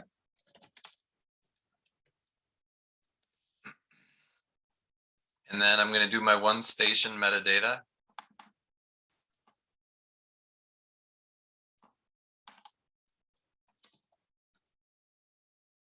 And my description is going to say my house, my lat, long, and elevation is in my clipboard. My time zone is already correct. How nice. I am indeed using a 21C. And even people who aren't are allowed to keep it. Does it matter if I change start time, end time? Do those have to be updated, Harold? It depends on what the dates of the recordings are that you'll want to put into the archive. If it's just the, you know, the demo recording, you know, that comes with that archive, you're fine with those dates. But if you want to put, you know, new recordings in, you would need to change those. What if I put 2052? Would that work? That should take care of it. You should put that in the defaults. One less thing for users to have to do.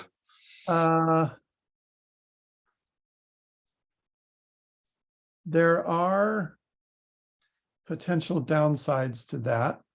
Okay. Like in the computation of schedules. Okay. So I'll say 2025. Yeah. All right. And then I'm going to play games with this stuff, but it doesn't have to be done now. Uh-huh. So I'm going to hit save here. And then I'm back to my instructions. I've activated this guy again. I've downloaded this thing. I need to change my directory to my folder, which is I think there might have been other, did you change the date in only one place? is there another? I think there might be another place where it needs to be changed also. The detection schedule thing?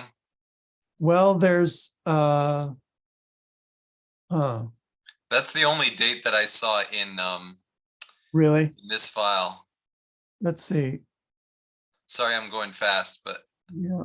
it is the Oh only. no, that does seem to be the only play. I know it's in the database in a couple of places, but maybe those come from that one place. Yeah, sure. Yeah, sorry. Yeah, cool.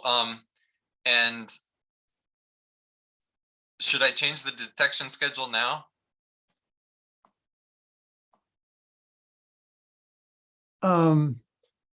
Yeah, if you want, yeah. So you're going to put new recordings in here, is that the idea? Yeah. Yeah. And so here I'm gonna, again, is it fine to just go out a couple years in the future so that it keeps me going for a while? Yeah, I mean, if you're gonna, yeah, I mean, I would make it as narrow as, you know, as reasonably possible, but that, I mean, 4 years is probably fine.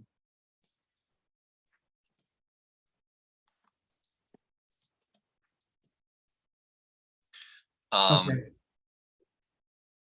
And then, are you allowed to put in Astro Dusk, Astro Dawn, or do you have to put in? Yeah, you can refer to astronomical dawn and dusk. So astronomical dusk, Yeah. end time, astronomical dawn, Yes. and that's that. I'll save it. for those who didn't see exactly how I got in there, just to show that again, I'm in my desktop, and I clicked on the Crumrine archive, and I went into the presets folder, and that's where I got to this thing, and I changed it from Ithaca to my home neighborhood Crumrine's name. So yeah, it's asking me to change directory to the path to my archive, which I just find by clicking here beside the name of the folder, and it gives me the path, and I'm copying and pasting that. And I'm jumping back to Anaconda, and I'm hitting CD, which means change directory, and I'm pasting in that link in quotes and entering, and now it's running inside that location. So I did this because I'm on Windows, and it would have looked a little more like this if you're on a Mac. And now I'm creating the super user. And I Vesper admin create the super user. And hitting enter, I can hear that my computer is at work. And in a minute, it's going to tell me something. Like, what do I want to be my name? And I will say, my username is Joe Geigus. Is that what I did last time? I think I might just go with Joe.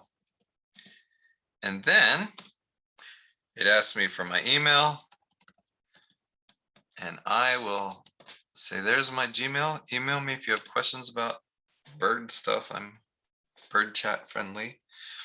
And we found out that even though it will reject this password, it will actually accept the password secretly. It says it's too short. Do I want to bypass validation? Yep. And it worked. And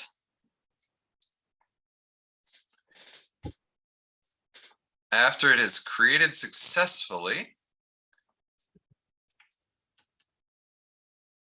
still thinking.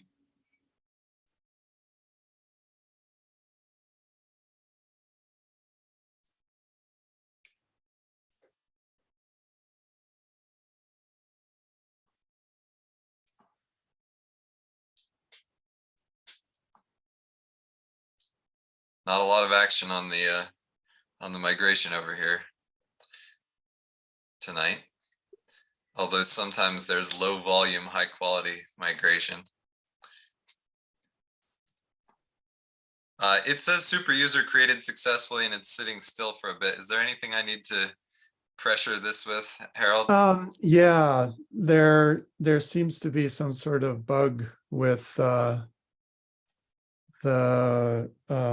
it's a Django facility that we're talking to here. So if you hit Control C a few times after it says that, Cool. yeah, it'll quit. Cool. But it probably did what it needed to do, right? Yes, I mean, after it says super user created successfully, it's done doing what it was going to do. Cool. And that's literally the very next thing in the instructions. Right. Yeah, there's that note there about that And issue. this code is new. That's right. Yeah. So it used to be that you would just say Vesper admin run user regardless of platform. But if you, for some reason, if you do that on Windows these days, it doesn't work.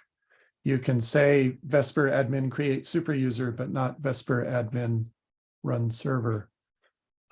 So you have to do this other thing. Good thing you figured that out, and all I had to do was copy paste. The thing that you copied and pasted is what sort of happens behind the scenes with Vesper admin. But for some reason you have to type it literally for Windows, the whole thing instead of The Mac Vesper admin thing. The Mac users don't have to drag their mouses far to copy paste that one. That's right. But they do have to read on and note that that was for Windows and this one's for Mac. Yeah. Cool. And I guess I'm in the localhost 8000 time period. There we are. And I'm going to import some metadata. Yeah, so your server is running. My password is already saved because I used the same one that I did last time. And I'm going to find my one station metadata, and I'm going to drag and drop it into the box. And it just puts the text that we have already edited. You guys all know where I live now.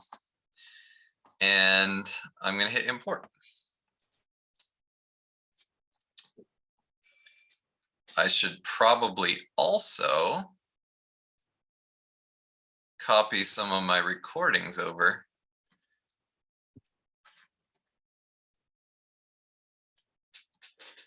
I'm trying to think which of these last few nights is going to be the best one to analyze. We've had a lot of rain.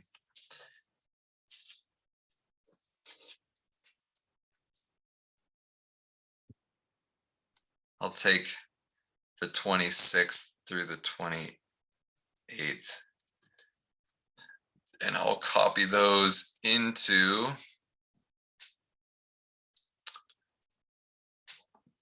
my recordings folder. Do these look parsable to you? We'll find out shortly. Yeah. I'm not sure they will be, but if they're not, we can probably fix that easily. We'll probably have to add 2 more zeros. I think that might be right. Yeah. We'll find out very soon. So if I refresh, it tells me that it didn't take very long to do that. So is that what I should do next? Should I import recordings next? Yeah, you copied them to the recordings folder on my archive. Okay, yeah, let's try that. So I'm going to say import recordings, and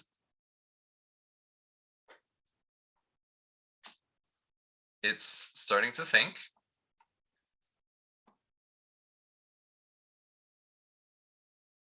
And found no new recordings. Okay, yeah, so try adding those zeros to the Yeah, I couldn't remember file names. if you needed the second zeros or not. I actually had 6 zeros on them, and I had it on some of them, but not the others. I need to do that. Oh, by the way, Harold, didn't you say that there's a way to tell Vesper to do the recording, like that you can make Vesper start audio recording, or is that not a thing? There is actually a Vesper recorder. It's a separate program that comes with the Vesper package. Is that fairly easy to set up? That would be something I'm curious about for the future. Yeah, it's fairly easy to use.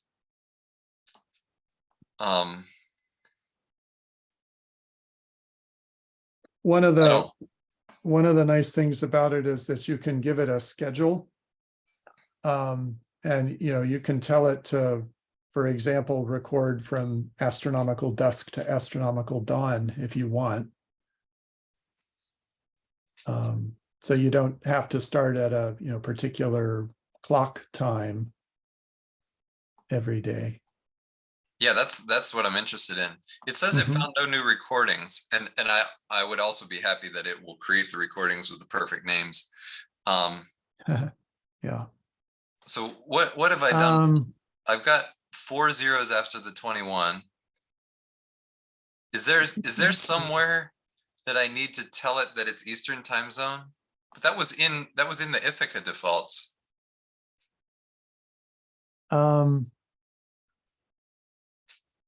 Well, I think you told it that your station is in the Eastern time zone. I think that was in your metadata. Yeah. 2023. I swear this exact setup has worked for me in the past week.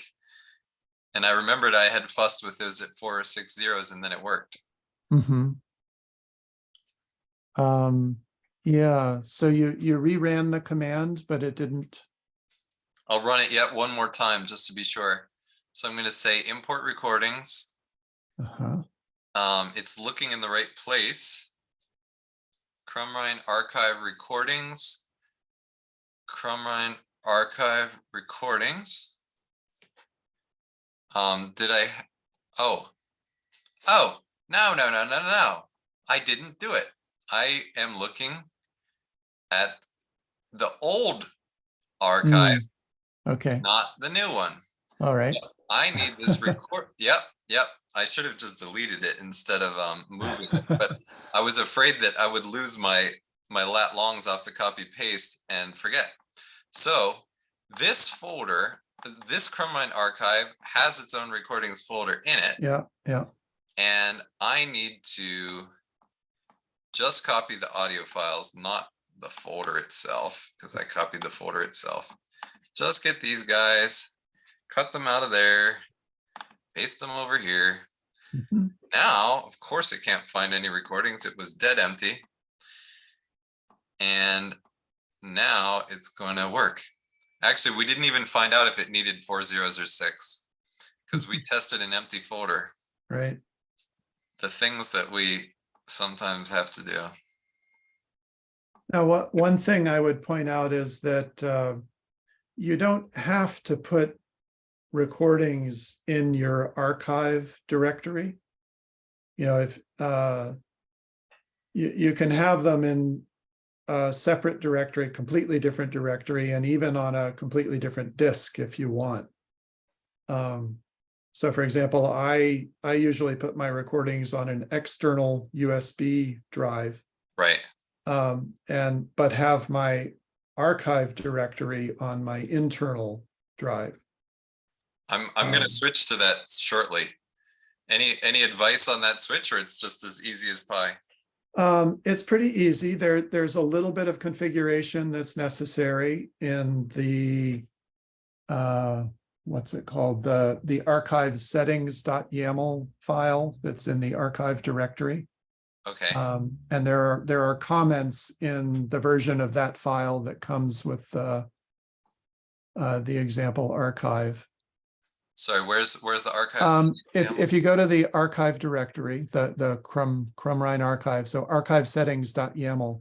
Oh yeah, right in the main pot. Yeah, so if you scroll down to there, so the last 3 lines there are the, you know, sort of the business part of the file. So if it was drive F, then I would just have F:, and then if it was in the main directory, it would just be F:/. Yes, and you would uncomment that line and the line above it, the one that says recording directories. Sweet. And so I would leave the spacing kind of like this, or I need another. I would get rid of that space and then one on the next line as well. Yeah, so that's what it would look like. All right. I think it's been reading as E lately. Okay, cool. So if I had this in business, I'm going to leave without saving right now, but yeah. Cool. Note to self, set the archive settings that way. Cool. This worked. So now if I'm going to view a clip calendar, at least it tells me there was something happening those nights.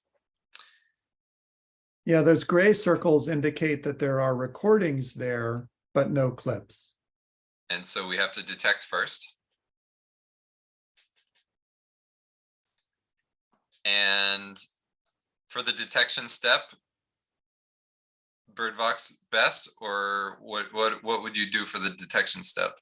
Well, that will probably give you the largest number of calls.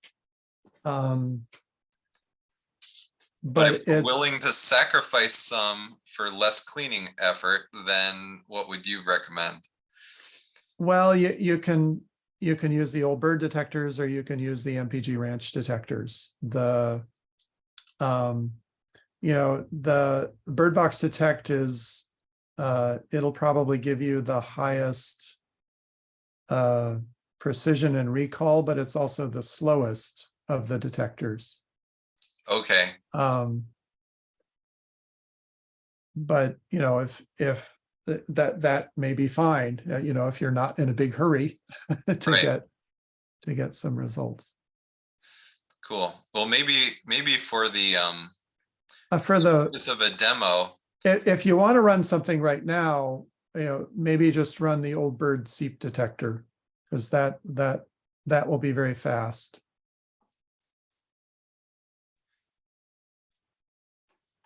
and if I set this date a little wider, it won't hurt anything? That's right, it won't.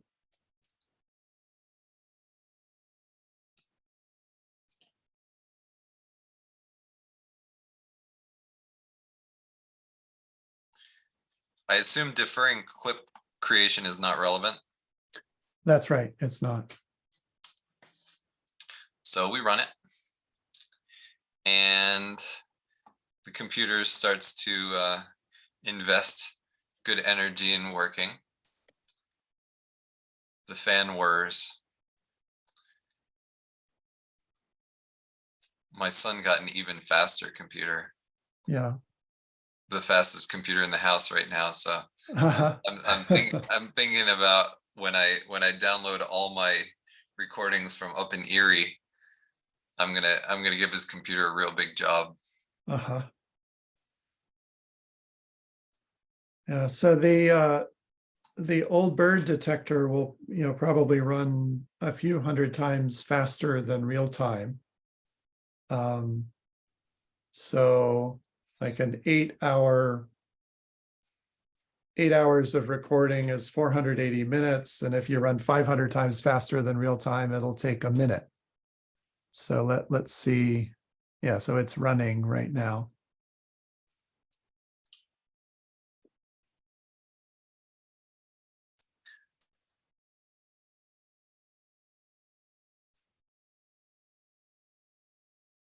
So it finished a 3-hour recording already? Or no, it's still on the first 3 hours. Yeah. This is not the fastest computer in the house. Oh, there it's done. Okay, yeah, so 143 times faster than real time. So yeah, so 8 hours would take a few minutes. Cool. Yeah, so while we're waiting, I probably didn't need to choose this many files for the example, but anyway, what are your thoughts on how to set up Vesper to query your mic and create a wave file? Is that something that you would have to do manually each night, or is that one schedulable, or how does that work? The recorder? Yeah. You can give it a schedule and start it running, and it will record according to the schedule without any intervention on your part. Nice. And so how do you find out how to set that up?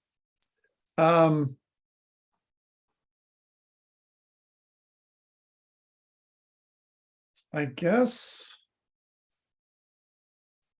yeah, I mean, I should probably, I can put a schedule somewhere. I mean, the schedule syntax is the same as it is for the detection schedule. The recording schedules actually came first. And I don't know if it's been a while since anybody asked about that. I don't recall if there's an example of a configuration file that comes with Vesper or not.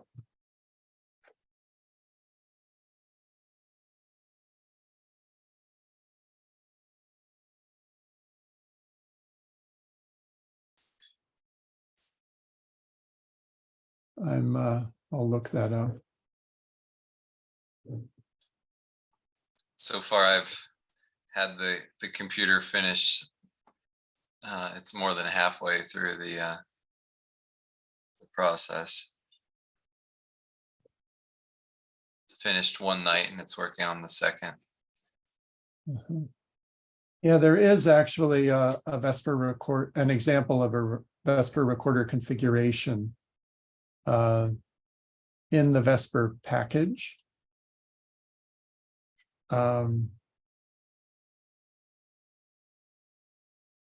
Yeah, and it has comments indicating what all of the configuration bits are and how to set them.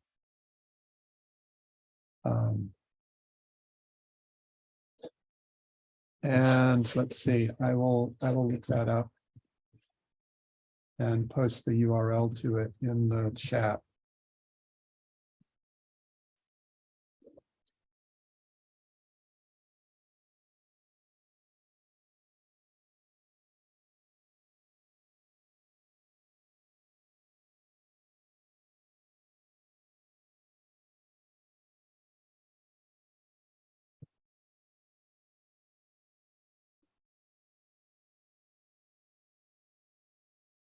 We're on the last quarter of the analysis burden that we've asked the detector to work on.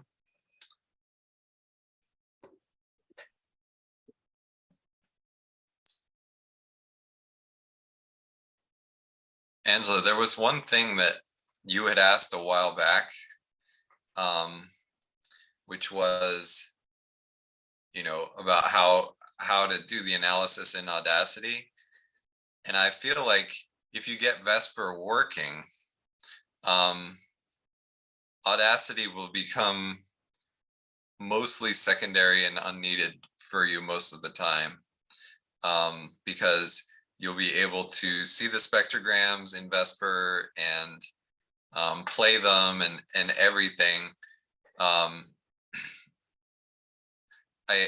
was going to ask. Great, I got that link, Harold. I was going to ask Harold, with your tagging features now, is it possible to tag certain clips to say, save me a wave file for this clip in a special separate folder? So like if there's like a rare bird that I'm going to need to upload that audio to eBird for, could I tag it to ask, like, export this one separately, like, buffer it by X amount of dead space before and after or whatever? Is that possible, or is that something that you don't need to use tags for? Or That's something I think that's a good example of one way that you could use tags. You can do that. You can tag the clips that you're planning to upload or to send to eBird. And then if you go to the edit menu and select, the file menu, and select export clips to audio files, down a little more there. Yeah, if you select that, you'll see in that form you can select a tag. Nice. Right, so you could define an export tag and tag the clips that you're going to want to export with that, and then use this command to export audio files for them, and you can put whatever padding you want on them. Awesome. Cool. So anyway, my job finished for this this detection, and now I want to classify. And I'll use this course classifier. And again, I'm going to put in the time.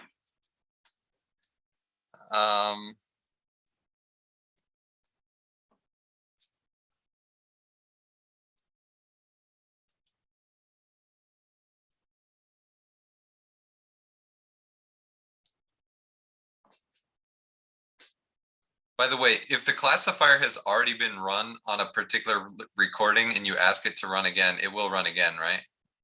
It will. Yeah. So you got to be precise on your dates once you have a lot of stuff in there. Yeah, it'll run, but when it tries to annotate the clips in the database, that will fail because there are already annotations, and it's not allowed to create duplicates. Cool. And I just choose Old Bird Seep because that is the detector that I ran. So I hit classify. And now it's off to the races again. Let's see how long that takes.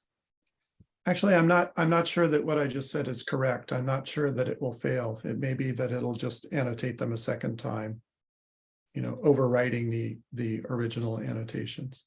Yeah, but for the sake of processing speed and not wasting electricity, there's not really any point of running it a second time on the same one. So, that's right. Yeah. Yeah. So I'm being imprecise with my dates, but it probably would make sense to be precise in the future. So at this link, we have this Vesper recorder config. What do I do with this? What do I have to learn? Obviously, I'll put in my own lat longs. Right. Yeah, and you'll put your station name in there and the latitude and longitude.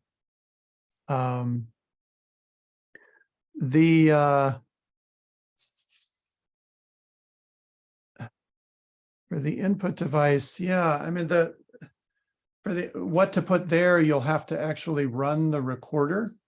It is a separate program from the Vesper server. And it is itself it has a little web server in it. And so you run it and then you point your web browser to it. And it will tell you what the available audio devices, the input devices are that you can record from. And you'll take one of those numbers and put it into this configuration file for the input device item. Yeah. So for me, it would list off probably 3. Yeah. Yeah. And if you scroll down a little bit more, you'll see there's a port number there. And that's the port number that the server will have.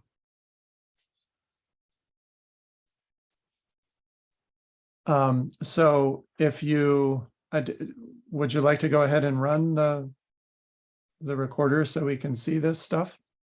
I was doing it as a time kill. Yeah. This is completed, so let's. Okay. Yeah, let's stick to this. The answer is yes, but later. Yeah. So now when I view my clip calendar, I get orange dots because there is action. We have detected and classified. And so I'm going to click on a date.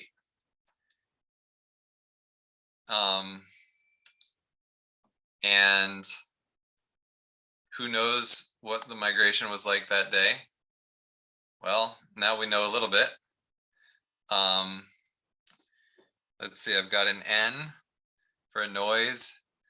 I've got an N for a noise. I've got an N for a noise, N for a noise, N for a noise, N for a noise. Now I got a call. C, hooray. Who knows, that looks pretty noise. If it's not convincingly a call, I'm just throwing things away willy-nilly. That's a call. Noise, noise, noise, call, noise, noise, call, call, noise, noise, call, grasshopper sparrow, my favorite. Chipping sparrow, noise, call, noise, noise, call, call, noise, noise, call, call, call. A warbler, it's spring. Noise, noise, noise, noise, noise, noise, noise, white-throated sparrow. It's still the early part of spring. Call, call, noise, noise, noise, noise. Call, Savannah sparrow, the surprisingly, oops, I messed it up. Noise, call, noise, noise, noise, call. I'm gonna call it a noise, even though it might be a bird, and a noise. Aren't they technically all noises? Yes, they're all noises, but noise means noise means not obviously a bird. But yes, that's what I've done. Cool. So Harold, how do we set up our hotkeys so that if I want W to be white-throated sparrow and P for chipping sparrow or whatever, like how do I modify those sets? I did it before, but I haven't done it lately. Yeah, right. So to do that, you edit presets, and there are presets called clip album commands. So if you go to your archive directory and you go to the preset subdirectory, right, of that, and then into the clip album commands directory. Yeah, so if you, yeah, I mean, you could go into course there if you wanted. That's probably what you were just using. Yeah. So you could add a W for white-throated sparrow there. Yeah. Yeah. So Cool. yeah. And because I'm not going to tag clips for review, I'm not going to use R for a review tag. Although probably I should learn to do that actually. Yeah. Untag clips for review. Okay, cool. Yeah. All right. Yeah. I'm seeing the virtue of that existing. I'm a new convert there. So then what do I say? Do I say annotate underscore clips, comma, white-throated sparrow? Yes. Or I would say annotate underscore clips, comma, and then call Star? No. dot Dot. WTSP. Yes, yes, yes. It's all coming back to me now.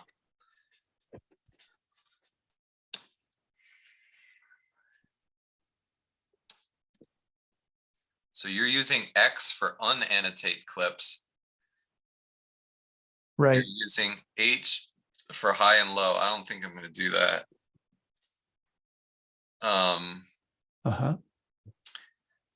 And annotate clips tone. I'm just going to put tone in with the nothingness. Mm-hmm.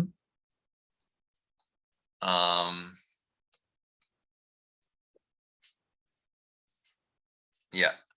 Is there any advantage to having unannotate clips instead of just drop another annotation on top of it for what you want? And yeah, I have found it convenient to be able to just remove whatever annotation is there. I mean, it's not, that may be just for testing. Yeah. Or you know, if I want to start over again for some reason with a blank slate. Yeah. And you'll see there are commands there for unannotating the selected clips, unannotating the current page worth, yeah. And unannotating the entire album. I'm scared of those kind of things. Yeah. That sounds frightening to me. My keyboard skills are rather crude. Yeah. Well, that's why it's a 2-character. Yeah, I get it. 2-character one. Yeah, that's very wise. Anyway, that's cool though. Maybe I should keep unknown. Okay. I mean, I've just used my general call but nothing else as the catch-all for others / unknown / whatever. The unannotated but yet marked call bin was my catch-all. But anyway, I like the tag for review. And we were talking earlier about, you know, maybe making a tag for exporting clips. Yeah. You know, so you could put commands in for that as well. Yeah, I was actually kind of thinking of the review tag being my export tag. Because you know, it's going to go to a reviewer when it's a rare bird, so it kind of almost works. And start page auto advance. Awesome. That's cool. Have you used that? I used Auto it a lot advance? in Raven because I Oh, switched to Raven for a year at Benjamin's request. So anyway, what does it mean toggle auto advance versus start? What's the difference? Toggle will so you're either auto advancing or not. And toggle just changes that state. So if you're so you start advance, but you still need to toggle it to start and stop it, even though stop is a different command. no, you can just use toggle and not the others. Oh, But you can also, start and stop. mhm. So the three are related. But Okay, okay. So toggle does both start and stop's job. That's correct. Okay, I Yeah. like efficiency, and I Uh-huh. like my single keystrokes because I'm gonna have about 20 that are worth having as a single keystroke. Maybe 30 would be good. Uh-huh. Oops, I held down All a right. key. I'm gonna need to sign off soon. Yeah, sorry, I'm holding you Um, forever.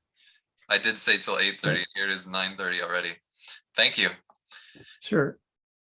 But yeah, so there's there's the auto advance, and there's also an auto playback that will play all of the sounds in a clip album one after the other for you. Kind of close to your alarm clock. Yeah. The three worked. It zipped on through beautifully. Awesome. Uh-huh. Cool. Well, I think this more than achieves what I had hoped for tonight. Thanks, Harold. I'll get back to you about recorder another time. And Uh-huh. but yeah, this is awesome, and I know people will appreciate this recording. So thank you for taking the time. Yeah. All right. Well, thank you. Yeah, thank you very And, much, Harold. Yeah. And good luck with everything. Yeah, Cool. perfect. And Great. yeah, stay in touch.